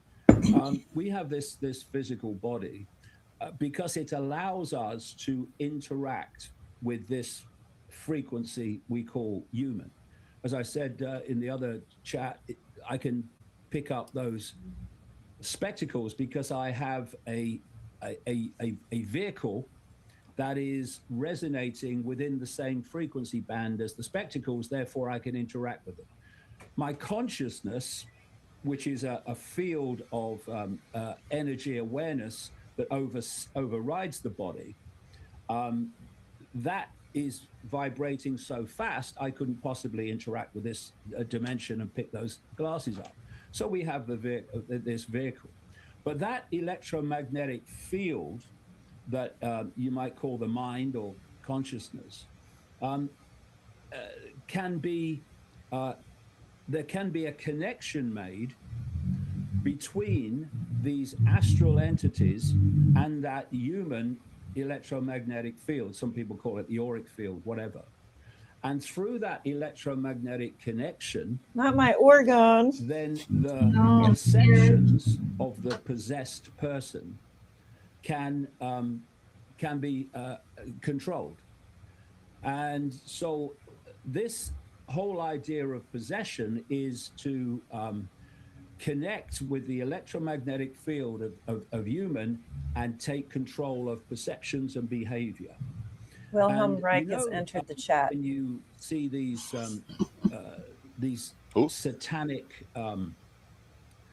satanic themes where literally someone's face changes into some grotesque entity. Right. People report seeing the facial shape-shifting.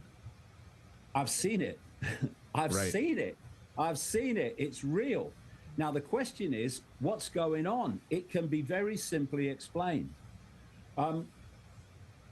Most possession, it connects powerfully with the person when it wants to impose itself on the behavior of that person. Otherwise, it's one step back.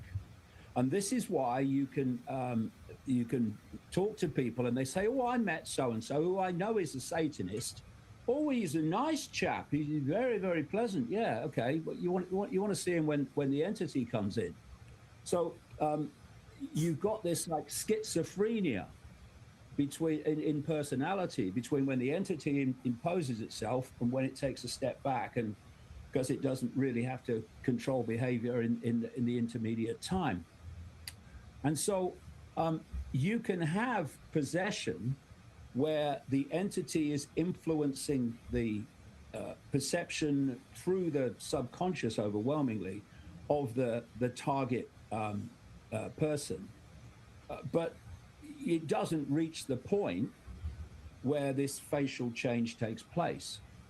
However, what the entity is a field of information. Look at Terry. That relates to how that entity looks and what that entity is.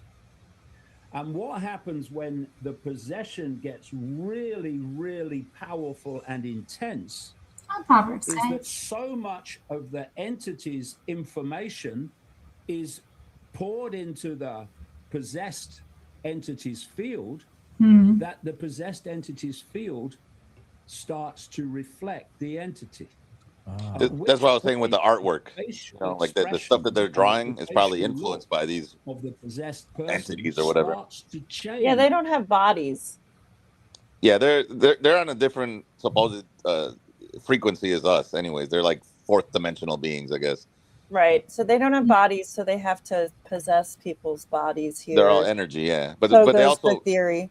They also feed off of these types of things. Yeah, energies and feelings, emotions, especially emotions. Like anything that gets you riled up is food for them, supposedly. Loosh. Yeah. Is that what it was? Loosh? Yeah, I think that's what he said. Yeah, they're loosh farming us. Right, yeah. But no, that's why you should not get emotional. Exactly. Yeah, that's why you should detach from all the sensationalism. Just be stoic at all times. Even if you don't believe in this stuff, like it still takes your energy and your time. It does, right? And even if you believe something completely different, like how these people believe they're worshiping Satan or Moloch or whatever the hell they think they're doing, they're actually feeding these actual demonic, entities, I guess. And it's represented by. Like I said, like their art, like those people that were drawing those things with the babies hanging and dismembered and everything like that. That's really this is my art. It's not demonic. I like it. It's from a picture I took where the flower really did look like it had a little face. Aww. But yeah, no, I just found it. Hey Noe, welcome to the chat. All the good people are here. Well. And then this is another one of this is my Jamie. He can't see my bad watercolors right now. Oh, that's nice. Let me put you on big screen. No. Please. Just put it over your face so you can see that art. Hold on. Nice. That would look good in a one of those like handmade video games. Yeah, that's the kind of stuff that I did that like during the beginning of COVID. I was like, maybe I should just watercolor stuff since I don't really have to go into my job right now. Yeah. So. Yeah, I did a lot of art the first couple weeks of like lockdown. It was kind of nice. I was like, I'll just like learn how to work with colored pencil for a while. I did a bunch of colored pencil drawings. It was nice.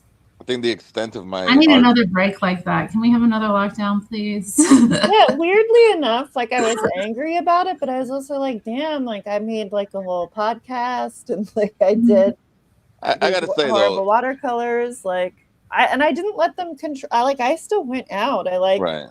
I saw 30th Street Station in Philly like devoid of any people. It was so creepy. Yeah, I went out too, but it was kind of scary going out because the only people out were like really angry homeless men. And actually my friend and I went out, and the harassment was just like off the chain. Wow. Like, I don't know how to describe it, like, because it's you get it here and there, but it just went up like I hadn't been harassed like that in so long, and they were the only people out. Really, were people that they were. Yeah, I was lucky. I was like in an area of the city that it's like the university area, so they don't tend to hang out in that area. See, I got to consider that era like a blessing in disguise, because that ushered in all these like easier methods of doing things. Like I just had a doctor's appointment over the phone instead of driving 3 hours away to go see this fucking doctor in person. I renewed my license over the internet recently. Oh wow! For the same reason, because they just that whole COVID thing implemented all these new, more convenient ways to get things done. Yeah. I mean, I personally I worked throughout the entire. I worked on and off. I was like in an office, but they didn't need me to come in every day, so I didn't. Only people that went there were like the mailroom people. Yeah, see, I'm a delivery driver, and I oh yeah, that's why I knew it wasn't serious, because they never made you guys stop. Exactly. Yeah, we were in every single building. No masks. They did not enforce anything as far as masks go with me, anyways. So I never wore a mask. The only time I ever worn a mask is if I had, went to like a Wendy's or something like that. That's when they made me put on a mask. But I got kicked out of a Target for having it under my nose. They were like, you better pull that mask up, ma'am. And I was like, no, I'm leaving. You better. So I left. I was like, I'm not spending any money here then. I had this really liberal coworker. She just loved to scream at people to like correct their masks. Well, it gave them a purpose, right? Yeah, it did. Yeah. The mask was the guy who had a mask where he printed his face on the mask. Yeah, I saw that. Okay, I gotta head out, guys. Good talking to you. All right, Hi, Eastern Thomas. See you around. I also have to leave soon. Uh-oh. I ain't gonna be the only one on the panel. It's like it is 5 p.m. Yeah, it's 4 here. I guess, yeah, it's already 2 here. I got some Resident Evil to stream. Yeah. Resident Evil. Yeah. Like the movie? Nah, the little video game that just came out. Oh, they made another one? Yeah. It just dropped yesterday, I think. What's the plot? I think it's in the still running theme. It's basically like the whole shadow government conspiracies, bioweapon thing. So they just so far. I'm going in blind because I never played the ones before it, like the 7, 6, 7, or 8. I played 1 through 5. I want to say barely even 5, but so far it's about the same deal. It's like this girl is. She's the daughter of some hotel owner, and it seems like it takes place in Chicago. So I think her mom got killed by some monster guy, and I think they're trying to harvest her blood for something. But I didn't get too far into it. Chicago's crazy. Yeah, I'm.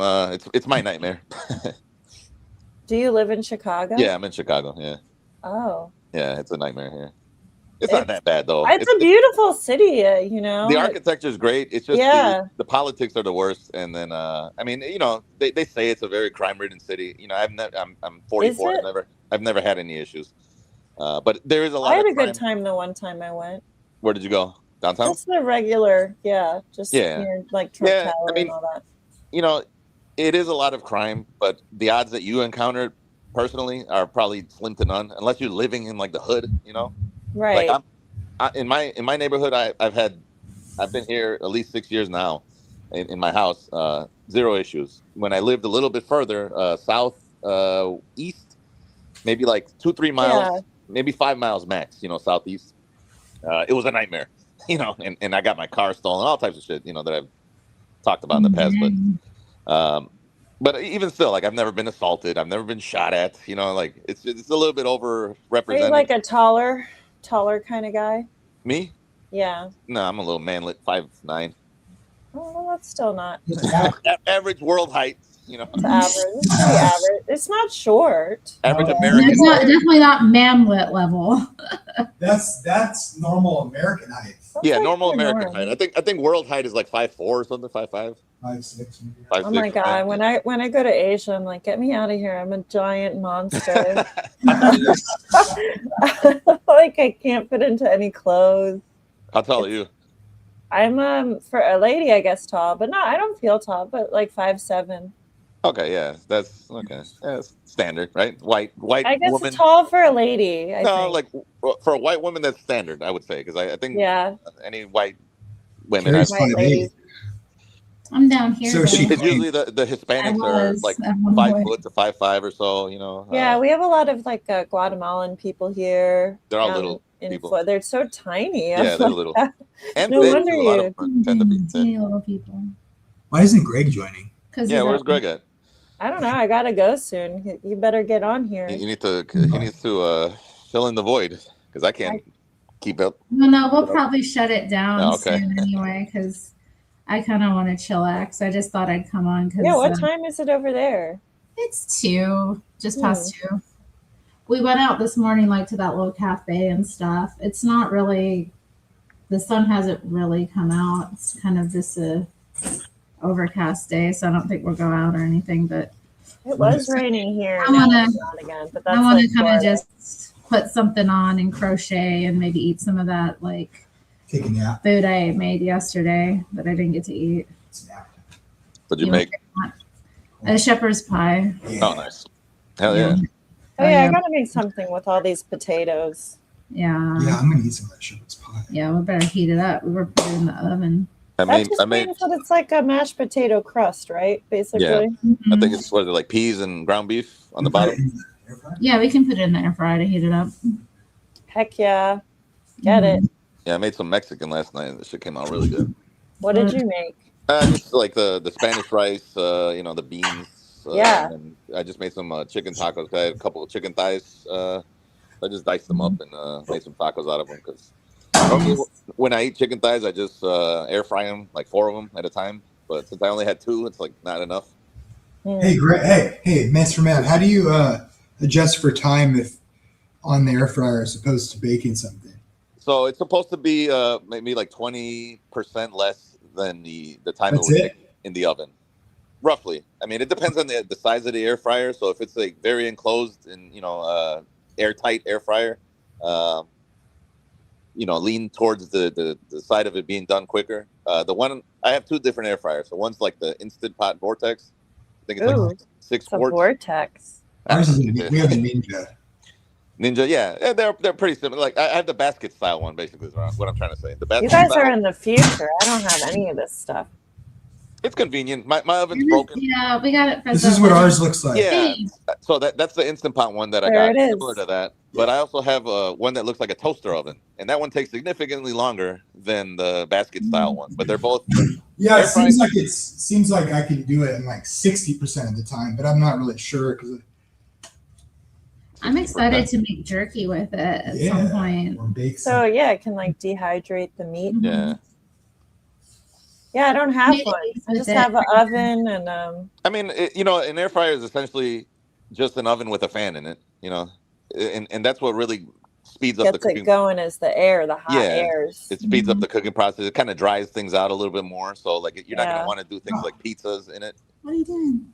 I made pizza last week. The pizza that I was eating on stream, I had made with the own hands. My favorite is cast iron pizza. I'll throw that in the oven. Oh wow, okay. Yeah, I'll do the line the inside of the cast iron with like butter, and then just plop in the dough, and then load up. I guess you are from Chicago. You're doing a bit of a. What's up, Gigi? Adriana's only 5'3". Ah, She I'm coming Mexican? to get you. Tiny girl. She Mexican Mexican? or Asian? Yeah. Well, She's Mexican. I think most Mexicans somehow became conquered by me, Genghis Khan. That's true. Even though Adriana Flowers debated me last time, I think on that point. She said that happened. What was it? What happened? That Genghis Khan, in his quest to repopulate the entire planet, conquered, or him and all the Mongoloids conquered the Southern Americas, and Oh. So a lot of Mexicans or Hispanics in general tend to look Asian, kind of chinky, yeah. Yeah. But also with like some brown in them, so obviously there was also some other That's lineage. interesting. I never heard that theory. Yeah. Well, I don't know. It's debated because I've heard it, and then now when I look it up, it's invalidated. So I don't know. But I've always grew up hearing that, and I mean, I think perhaps humanity, part of it might have come from like a more Asiatic place than all of us, Africa. But I don't know. I don't know any of that stuff. Yeah, I've been trying to formulate theories lately on all this like out of Africa kind of stuff, but I don't know. You got to involve millennia of genetics and evolution and whatnot. So a lot of people don't tend to agree with that stuff. Like evolution? Yeah, just in general. Like I had this whole tirade about what was it? What is that first? Like Homo erectus versus whatever we are. Oh, like Homo the sapiens. Neanderthal versus I don't know. Neanderthal because again, this is not like Homo erectus. Sapien. Homo sapien, Homo erectus.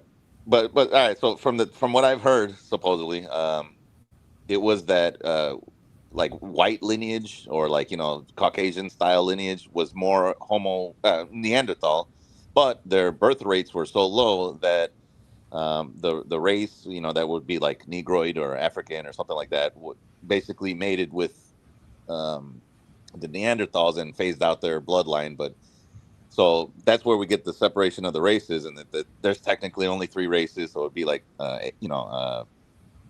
Asian, I guess, Caucasoid and Mongoloid. I mean, Mongoloid is Asian, and then Negroid, right? So everything else is like an amalgamation of those 3 core races, but the core races, I guess, split up from the other, like the Neanderthal genetics contributed to Asian and like Middle Eastern style and white people, whereas the black genetic was really from whatever our species is considered, Homo sapien or whatever. But they're the ones who saved the Neanderthal race from full extinction. Otherwise, allegedly, we'd all be full of just blacks. So I also thought she was Hispanic when I saw her. Wait, what did she say?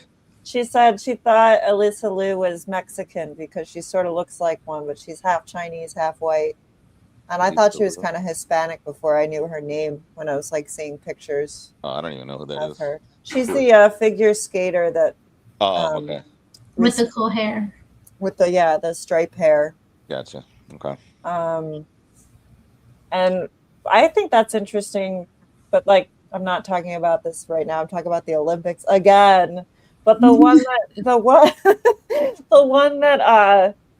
that is from here but competes for China. That's so wild. And then you have the one that is like half white, half Chinese, like, and they're both winning.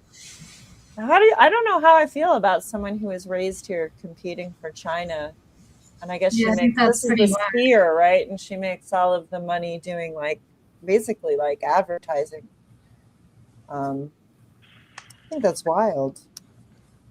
No, I think that's wrong. Sorry to change the subject on the out of Africa theory. No, it's all good. I mean, like I said, it's not even like a full-on belief or anything like that. It's something that I hear in passing, or try to watch little YouTube videos of. Hi, Gally and Callie. Ningún guerra es bueno. Ningún guerra es bueno. Something is good. No white woman is good. Oh, that's what it said. It doesn't say guerra. Huh? Wait, what is Gara means woman? White woman. Güera? Güera means white woman? Yeah. But that's just like she's saying like how Jesse always says no man is good. But she's attacking white women. I don't know if she's attacking. She's attacking us. Oh, it's AI and Callie. Don't attack white womanhood. Please. I would probably just like sit there. I don't know. I haven't really been attacked. I thought it meant war too. What? The yeah, woman? Guerra means war. Guerra is Guerra means war. Amor de Dios, no hay que hacer guerra. Hola, Didi. Hello. Guerra means war, but if you're saying güera, right to you. Oh my goodness. Then it's white woman. That's not fair. That's cute. Look at that. Last night I was trying to get Nero to come to me. He wouldn't leave Jamie one bit. I was like, what the heck? And then I got up this morning. He was begging me for some food. I was like, oh, now you want me. Well, his little head on my feet and stuff. I fed him at like 3 in the morning. I know, but he wanted food when I got up at like 7 something. He was like, oh, can we eat again? Latin AI, come on so that I can leave. Come on up in here. Yeah, come replace. Come replace me as the female. We need, yeah. Even though I guess to some guys my voice sounds like a dude. What? Really? I don't hear that. I don't know. There's a guy screaming outside. Oh, is it like that guy you had on your shorts? Is it the same guy that lit that thing on fire? Maybe. What was that? That was crazy. I recorded some guys today as well. I recorded the real fire. Yeah, Jamie got footage of like a. What do you mean the real fire? There was somebody left a flaming bag under our apartment, like on the sidewalk down there. I came around the corner. There's a flaming pile of condensed garbage. Oh my god! And Jamie like kicked it out of the way and then flagged down a cop who like put it out. It's crazy. And then, but yeah, I recorded that guy lighting. And then this morning I looked out of the window here and saw a guy burning some trash as well. So I like whipped out my camera. It was out by the time I was able to get like the camera running, and then but I recorded a little bit. I'll probably post it on my members only. That's the kind of content that you can expect to see when you sign up for a Terry Strange channel membership. Yeah. Footage of the vagrants. The vagrants. Of Portland. The vagrants of Portland. The bums. Real Portland. The bums. Why don't you start a homeless bums cam just on the side? We probably could like get traffic with that. Just get like a spare phone and just point it outside at all times, live stream it 24/7. Yeah, live stream. Aww, that's so sweet. Isn't she sweet? Oh. Aww. That is very sweet. Hey Terry, you'll be happy to hear Meow Hedda finally slept in her stupid fucking house that I got for her like 5 months ago. She slept from 1:30 to 6 a.m. So that's a milestone for her. Whoa, go Meow Hedda. She's learning to trust. I think she's gonna die soon though, because she's beat up to shit. Like I swear to God, like her hip is raw.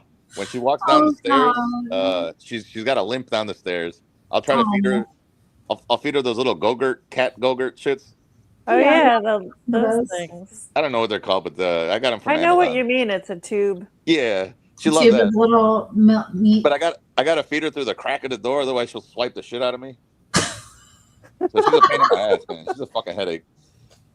But, shout outs to Meow Hedda. Yeah, stupid Meow Hedda. Meow headache. That's cute. No. Adorable. No, but I saw her up close, and her eyes are all fucking mangy and like. It's hard out there. She's got like a bite wound on her neck that's looking like it's never gonna heal. So this is like an outdoor cat that you need a house for? No. I just bought one of those like little Amazon like sheds. It's like a little $20 padded kind of deal. Because we will get like negative 30. Yeshua. Yo, what up, though, Josh? Allahu Akbar. Long time Oh, no see. wow, yeah. Hello, Josh from Georgia. Be careful. You're going to get profiled with that beard. I'm saying. For the love of Allah, we all must convert to Islam. And he's in his camos right now, too. He's looking like Bin Laden. For the love of What's really in that truck? Fucking fertilizer. Fertilizer and what? Yeah, that's what they would use to bomb the World Trade Center back in the day. The truck full of fertilizer. The first one. Right? Yeah, the original, or was it Oklahoma City? I forget. The Oklahoma City building. Yeah, they had a big ass truck of fertilizer, and somebody that looked eerily similar to. No, I'm playing. Kumar said I'm Kumar, right? With the fucking no, DJ Alpha was the one that said that. That was hilarious. It was the scene in Harold and Kumar when he's on the plane and the one lady looking at him laughing. That shit was hilarious. I like that movie. That was funny. The second one where they go to... No, the first one, they were on the plane, and I forget what I think Kumar was saying something, and then the girls, the woman's looking at him like scared, and then like I guess it shows like for her point of view, it showed like him in a full on Bin Laden turban. Sofia Perez is stealing. Hola, ¿cómo están? Estoy aquí para robar tus trabajos. Oh my goodness. Voy a agarrar la EBT y el Section 8 y los My friend, you must convert to Islam, my friend. You must convert. No, yo soy mexicana y guatemalateca. Ay, ay, ay. Oh my goodness. I can't. Hello, you guys. I'm just trying to live in America, make money, send to my family in Mexico. Aw. Mr. George. How So much that you y'all pay can for the build new guy, Mr. George? compounds and stun on all your neighbors in Mexico. I steal your social security number. Can I use it to get my job? Wait a minute, you should have said Yab with the Y. I'm sorry, my yap. My yob. Oh man. Oh, I don't know why that makes me laugh so much. That's funny. I do not know that man. I don't know who he is. It's funny because it's My true. friend, the world is converting to Islam, my friend. You must convert to Islam. Yeshua, please save me. Please save me. Let me be your girlfriend, please. I don't know what to say. Gregatron, come get your girl, Gregatron. Voila, bro. Voila. I don't know who Gregatron is. Gregatron, come get your girl, bro. She's wild and Now the Filipinas use what do they replace like the T's with P's? I don't know. Like they'll. I've never dated a Filipino woman, so I'm not women sure. I've known.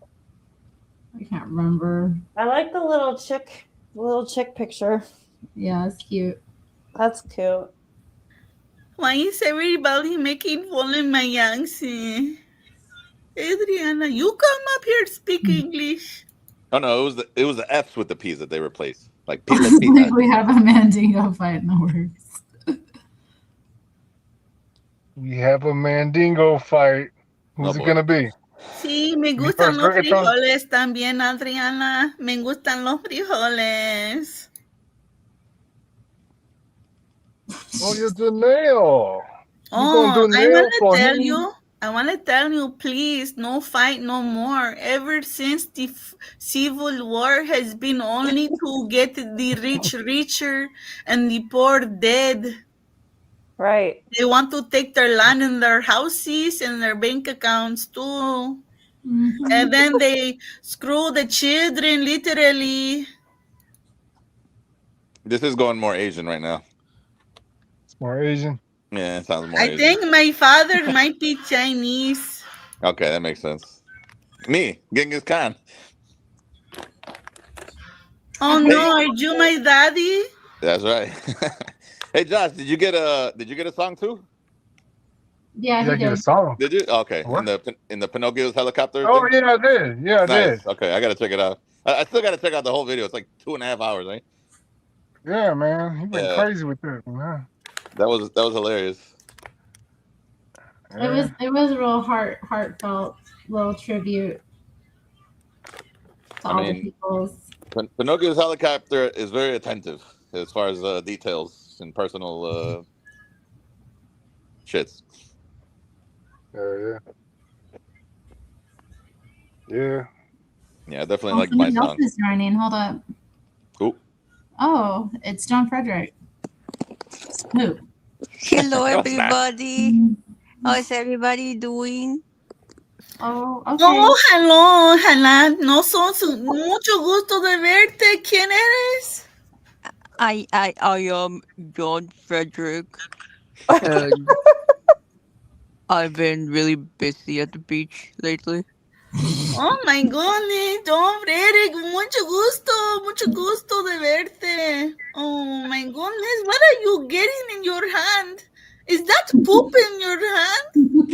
Latina's her own one-man show here. Yes, we be getting a lot of them Indians, and so I, being a good white Oh man, no. I have to help out. You know. Oh no. Wow. Ay, ay, ay. ¿Qué pasa? What's going on here? I thought you were in Canada right now. There's just Indian poop everywhere. Crap. Yeah, I love it. Let's shut it down. MGSBI66 boss. I don't believe it's John until I see his butthole, like the last time when he showed it. Oh, jeez. Did Someone he? showed their butthole? Adriana Flowers can attest to this.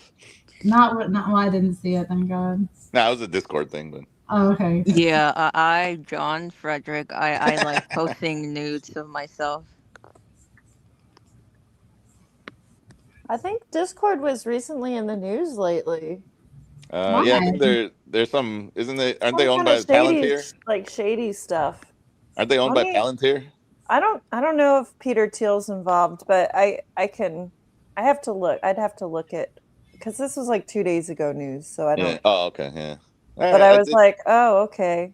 Maybe it's Palantir. I don't know. Yeah, I think it was something like that. That they're basically. Let me just type it into the the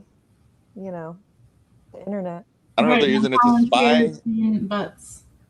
I don't know if they were using it to spy or if they were using it for like nefarious chats between each other or whatever for all these elites, supposedly.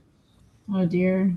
Oh, Discord distances from Peter Thiel back to verification software. Oh, okay. Well, I know something. It was something else though, like with intelligence. They were, Yeah. like, collecting data or something. Right. Yeah. I think it was something like spying or. Yeah. Some type of software backdoors in other people's phones or something. Yeah. Computers. Chat's being funny. That's all right. I just use it to get free updates for free stuff. Yeah, I love tortilla chips with the guacamole or like the salsa verde. Oh my God. Or the avocado salsa. When they mix the salsa verde with the avocado. Oh man. Anyway, sorry. You're hungry. Just Chipotle. I kind of am hungry. I'm really hungry.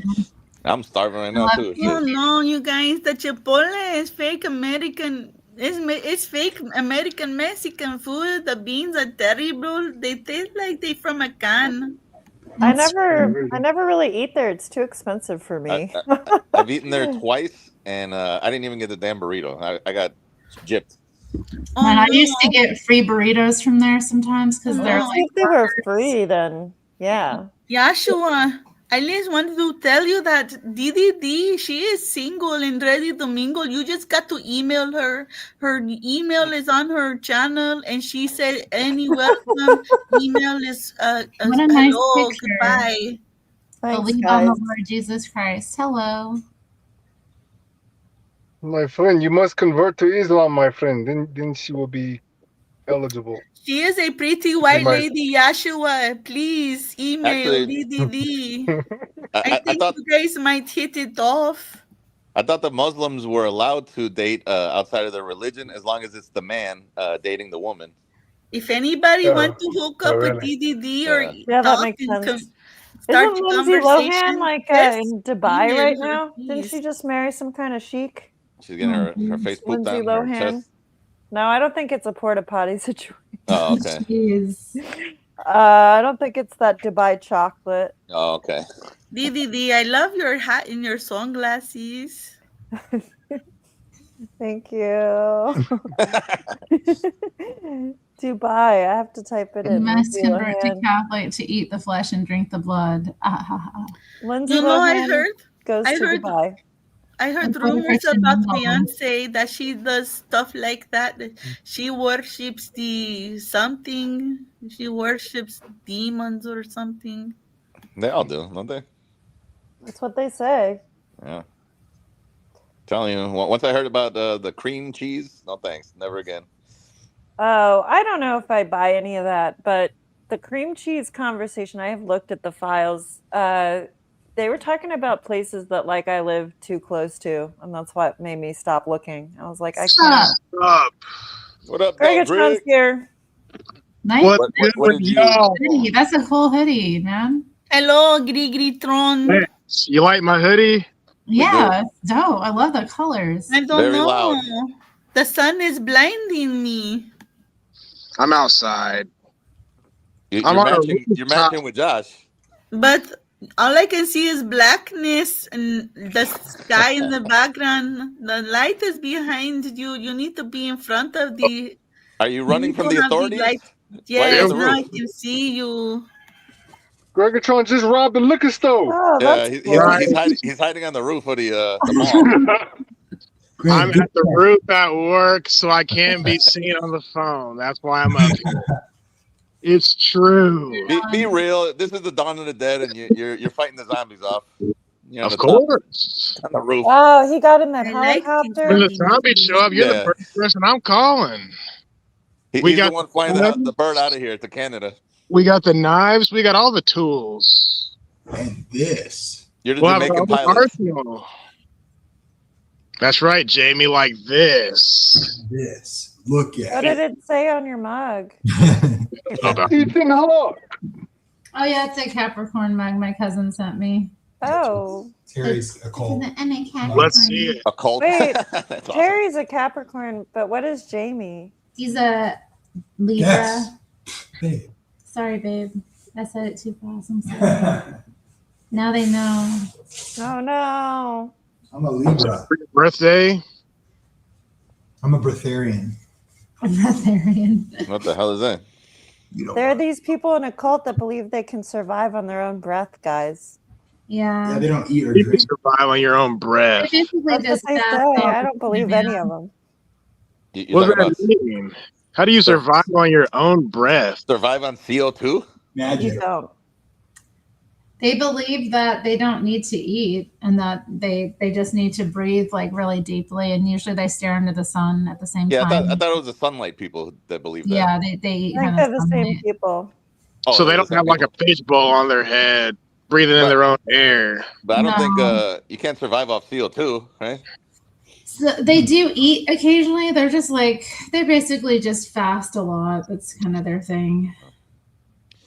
Yeah, they be eating. They can't Well, I mean, survive.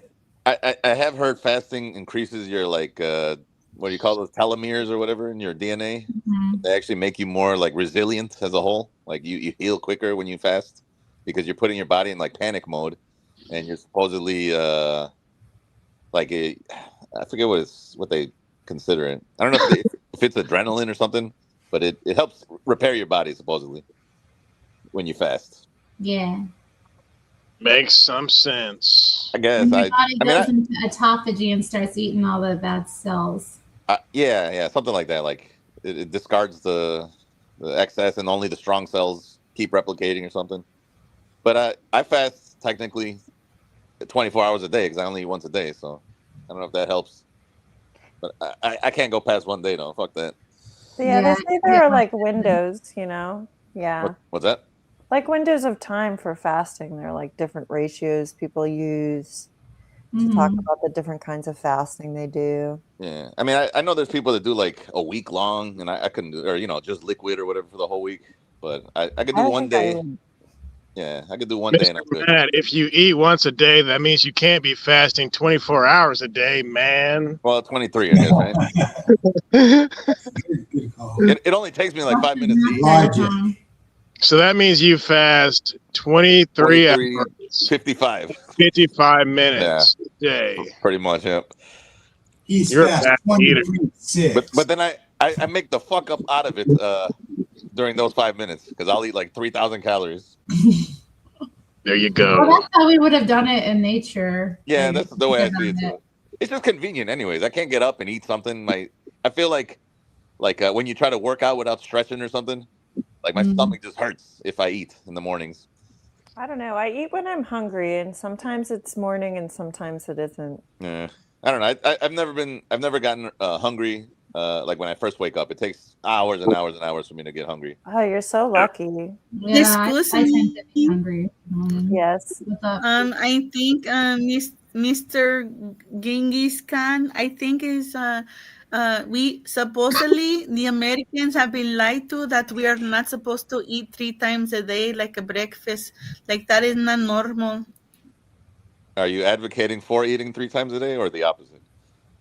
I think in Mexico, like that, like the people, they don't eat in the breakfast time. They eat like around 10 o'clock because they have to go walk to get the leche from the leche place, and they have to go wait to the lechera, and they have to go to get the bread and fresh in the morning. So they are busy walking to go get food, and it's gonna take like a couple of hours.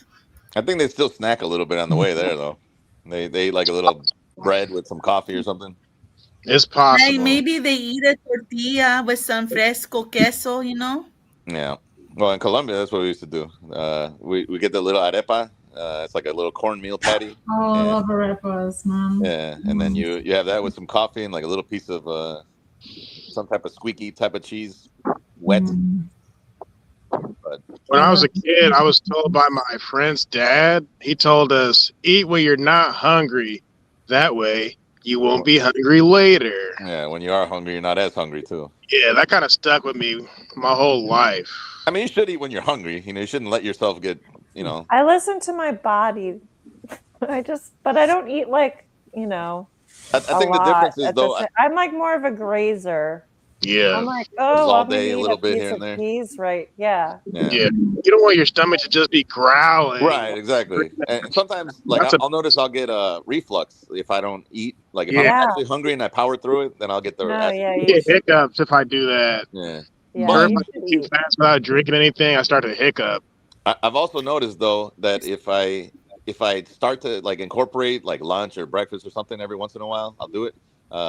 The next day I'll be hungry around the same time. So you know what I'm saying? Like if I eat at 11 in the morning, the next day I'll be hungry at 11 in the morning. Whereas if I never ate at 11, I would only get hungry at 7 p.m. Interesting. Yeah, it's in weird. the morning I just drink coffee to not eat because like I am kind of hungry every morning. That does help, yeah. But then I drink my coffee and then I'm not. Yeah, I think and when I eat around like 11, I'll start the grazing. Yeah. Around 11. Yeah, I think I got conditioned by my job too, though, because like, we don't. Yeah, we don't really have the opportunity to just sit down and go eat somewhere, you know. So I won't eat until I get home, and then now I'm starving after 12 hours, and I just smash like a, you know, like I said, like a 3,500 calorie meal or something. So you don't grab food when you're on the road in the truck? Bro, because I'm just filthy all day. Like, so I don't even want to wash my hands or do anything. I don't want to sit down. And then you lose the momentum for the day. Like, I get lazy if I eat. Yeah. I mean, you get tired. Yeah. Yeah. I've done it in the past. You know, I've eaten, but then, like I said, then the next day I'll notice I'll get hungry around the same time. Now I got to stop and eat again. And it's like, and then it puts you behind, you know?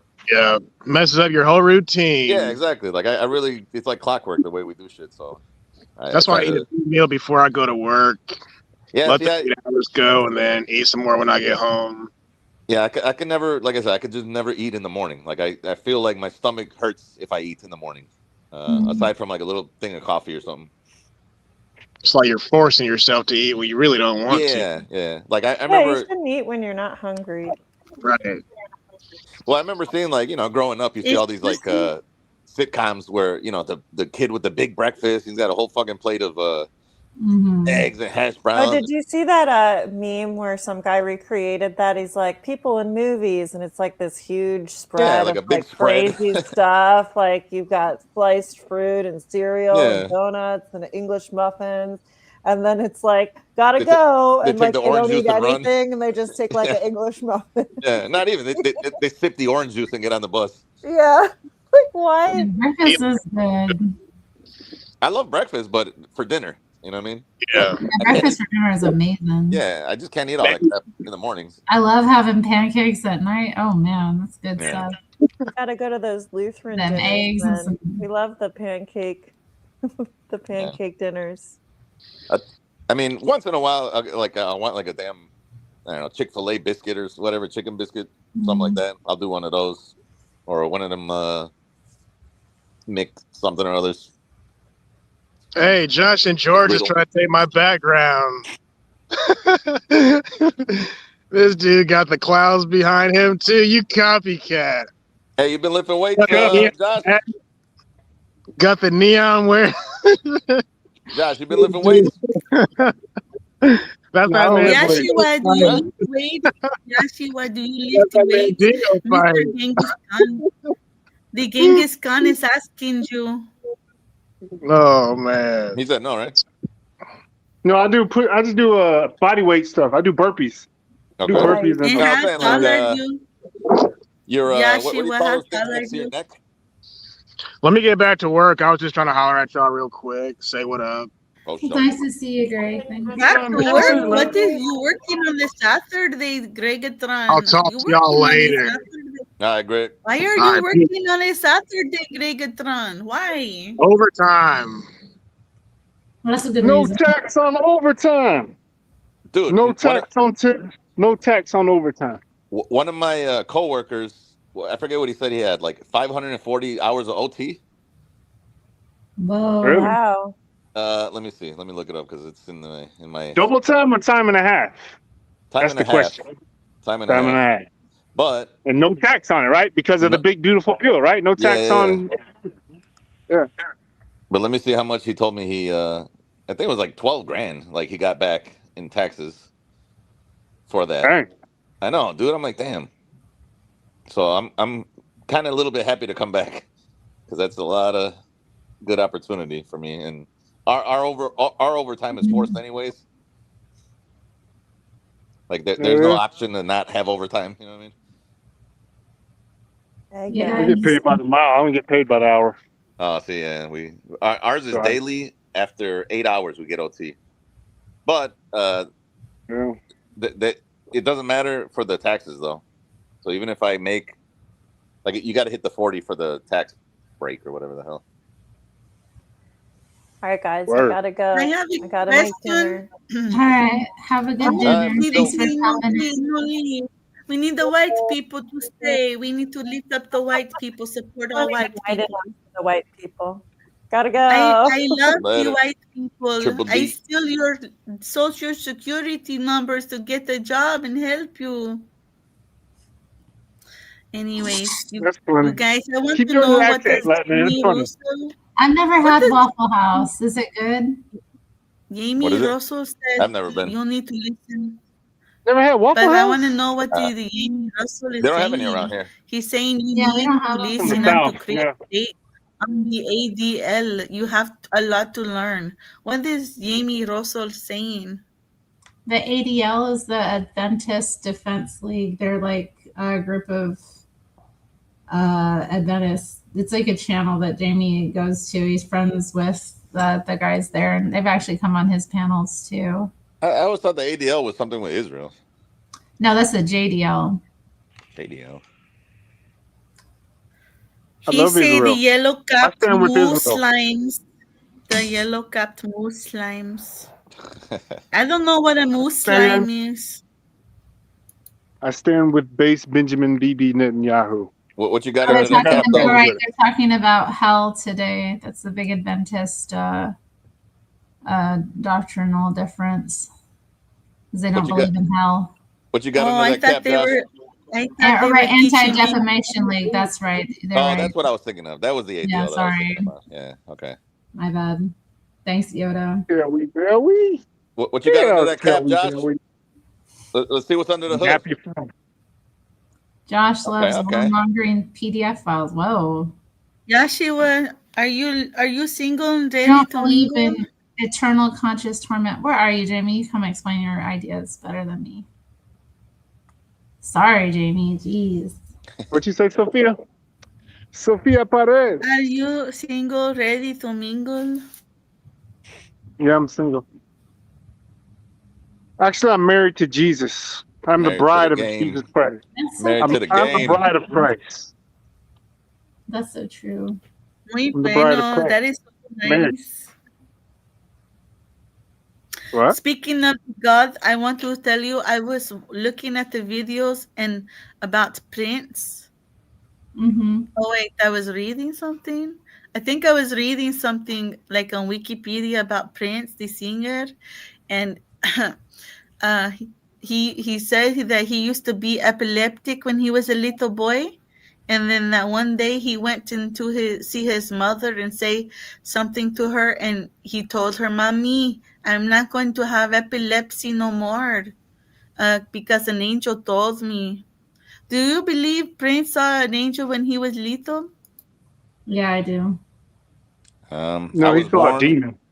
I was born to 103 fever and seizures, and I was gonna die. And in a last ditch effort, or just to, I guess, I don't know, for whatever's sake, my dad got me baptized, and that cured me, and I was fine after that.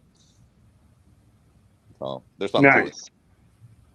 Guys, baptized in the Catholic Church. I don't know. It was. I don't think so. I don't think I grew up. That is amazing, a blessing.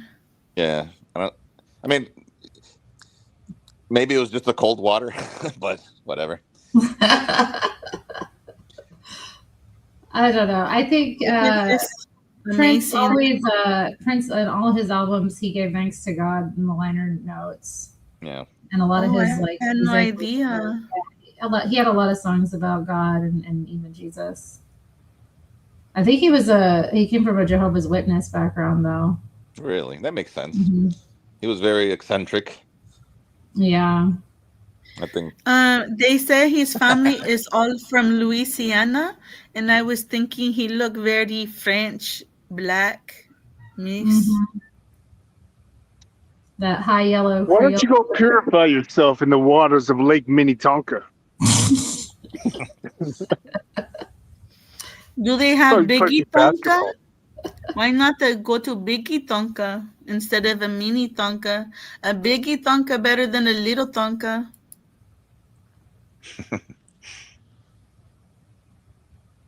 Mr. George, how much you pay for the new guy, Mr. George? Oh, look, DJ and Pa say Mr. Matt is our little miracle baby. Jamie, what do you think about that? The infant baptism saved Mr. Mad's life. Cool. I got baptized in a Mormon church. You know that? Amen. Yeah. And now you're a Muslim. Mr. Shout out to my Mormon brother. Now you're Muslim. Yes, shout out to the Mormons and the Mennonites and the Amish. Amish. Yeah, I like the Amish. Yeah, they know how to build stuff. You know, in some parts of Mexico, they still do baby sacrifices for their gods. Shout out to the Aztecas. Oh yeah, they serve the Moloch god. But I disavow that. I don't think they should be doing that to the babies. No sacrifices to Baal. The Mr. Golindru, he say something funny. At least Mr. Man's dad knew to call the heads bro. What does that mean, the heads bro? Yeah, I didn't know. But he said heads or tails, like call heads, get them baptized. Mm-hmm. It was what do you call it? It was I don't know what type of church it was, but it was supposedly in the hospital itself. So I don't know what because I was born in Cook County Hospital, which is city operated, but I don't know what kind of denomination they would have in their church inside. Or one that believes in infant baptism, at least. Yeah, well, at the time, I doubt it's going on now anymore. Anyways, I'm sure you guys should watch the video on my friend's channel. They're having like the leading expert on is a Calvinist about hell, like what the Bible actually teaches about hell, and they're going to interview him about why the Bible doesn't teach that God tortures people forever. Yeah, I was going to say, do you even believe in hell? Because I don't know where I believe. Yeah, I believe that in the end, the lost people will be like consumed in a fire, so that at the end, like there won't be people left that aren't converted, which is what the Bible like teaches. Yeah. And so the idea is that like dead people are dead until the resurrection, and then at the end of the world, Jesus separates them, and then God destroys the things that can't live forever in a kingdom without sin. I don't know what I believe regarding that, but I've always understood that hell isn't really just like the lake of fire with Satan there and everybody's like, suffering or whatever, but more the fact that you're just in darkness because you're not in God's light or whatever. Yeah, that's kind of how I see it. Well, yeah, you can talk about being in hell while you're alive now, but like the doctrine of final punishment. Yeah. The question is, what's the Bible describing? Is it describing people living forever that are in sin, or does it describe that it's a cleansing of the world and so that the things that don't belong are burned up? So I would argue that the picture is the latter. The idea is that when God executes judgment at the end, the fire is meant to consume the things that can't persist. So they're sitting in basically limbo until the actual final judgment, right? Well, you don't have to believe that to understand what I was just describing. Okay. But I think the Bible is saying that when you're dead, you're just dead, and then at the end, God resurrects people to be judged, and the ones that are not fit get judged and then consumed, rather than being tortured forever, which is like the historical majority view. Yeah, that's what I'm saying. Misreading of the imagery. That I don't believe in. I don't believe that there's like some mystical, fire riddled place with, Satan in the middle of it. Are tortured for eternity. Yeah, it's so absurd and retarded. Getting pineapples to God's love as well. I would feel like. Not to mention it. Why would He torture us forever, or have us put in a place where we would be tortured forever when He could just destroy us? I believe that doctrine got developed from a misreading of a couple texts that aren't meant to be taken literally. It's a misunderstanding of how the term eternal is used, because you can still say the punishment is eternal. They die and they're lost forever and they never get to live anymore. Yeah. And then you mix that with sort of, as the church expanded, a lot of people that joined Christianity were sort of had Platonic ideas about the soul being immortal.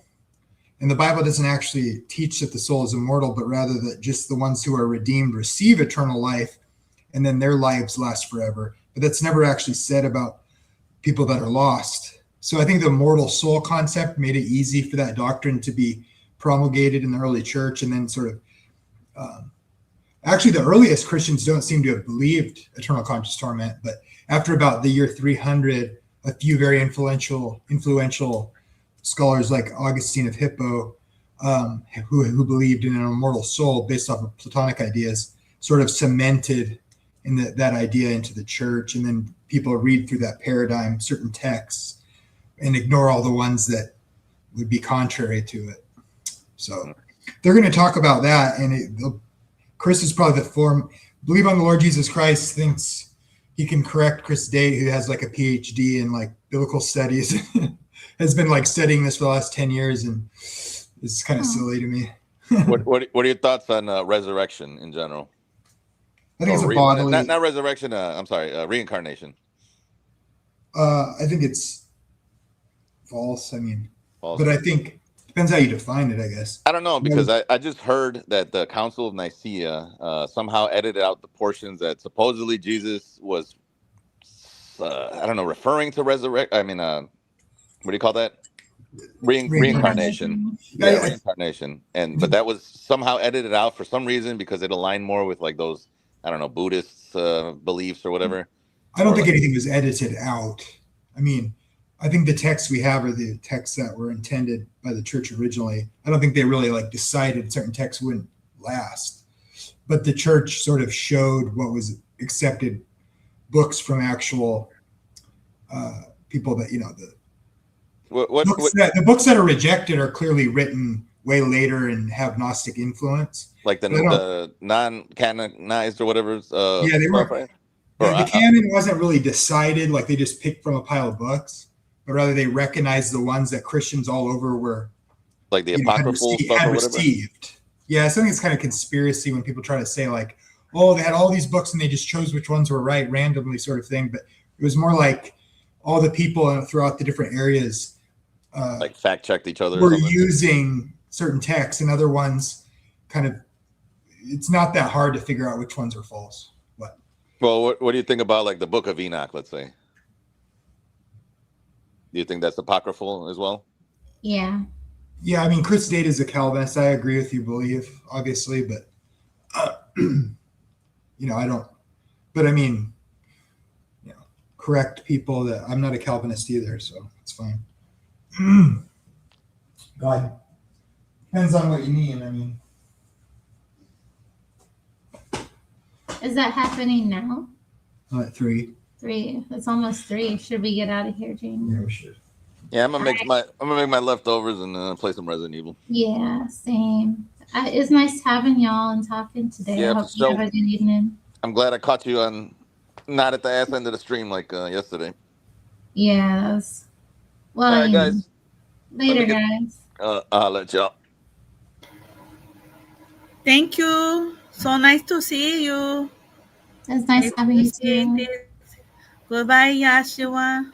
Bye-bye. I'll holla at y'all. Goodbye, chat. You guys are funny. Oh. Bye, Josh. Well, that was fun having everybody here today. Good, those 4 hours. We went 4 hours. Time flies. All right, y'all have a good night. I'll see you all around. Bye.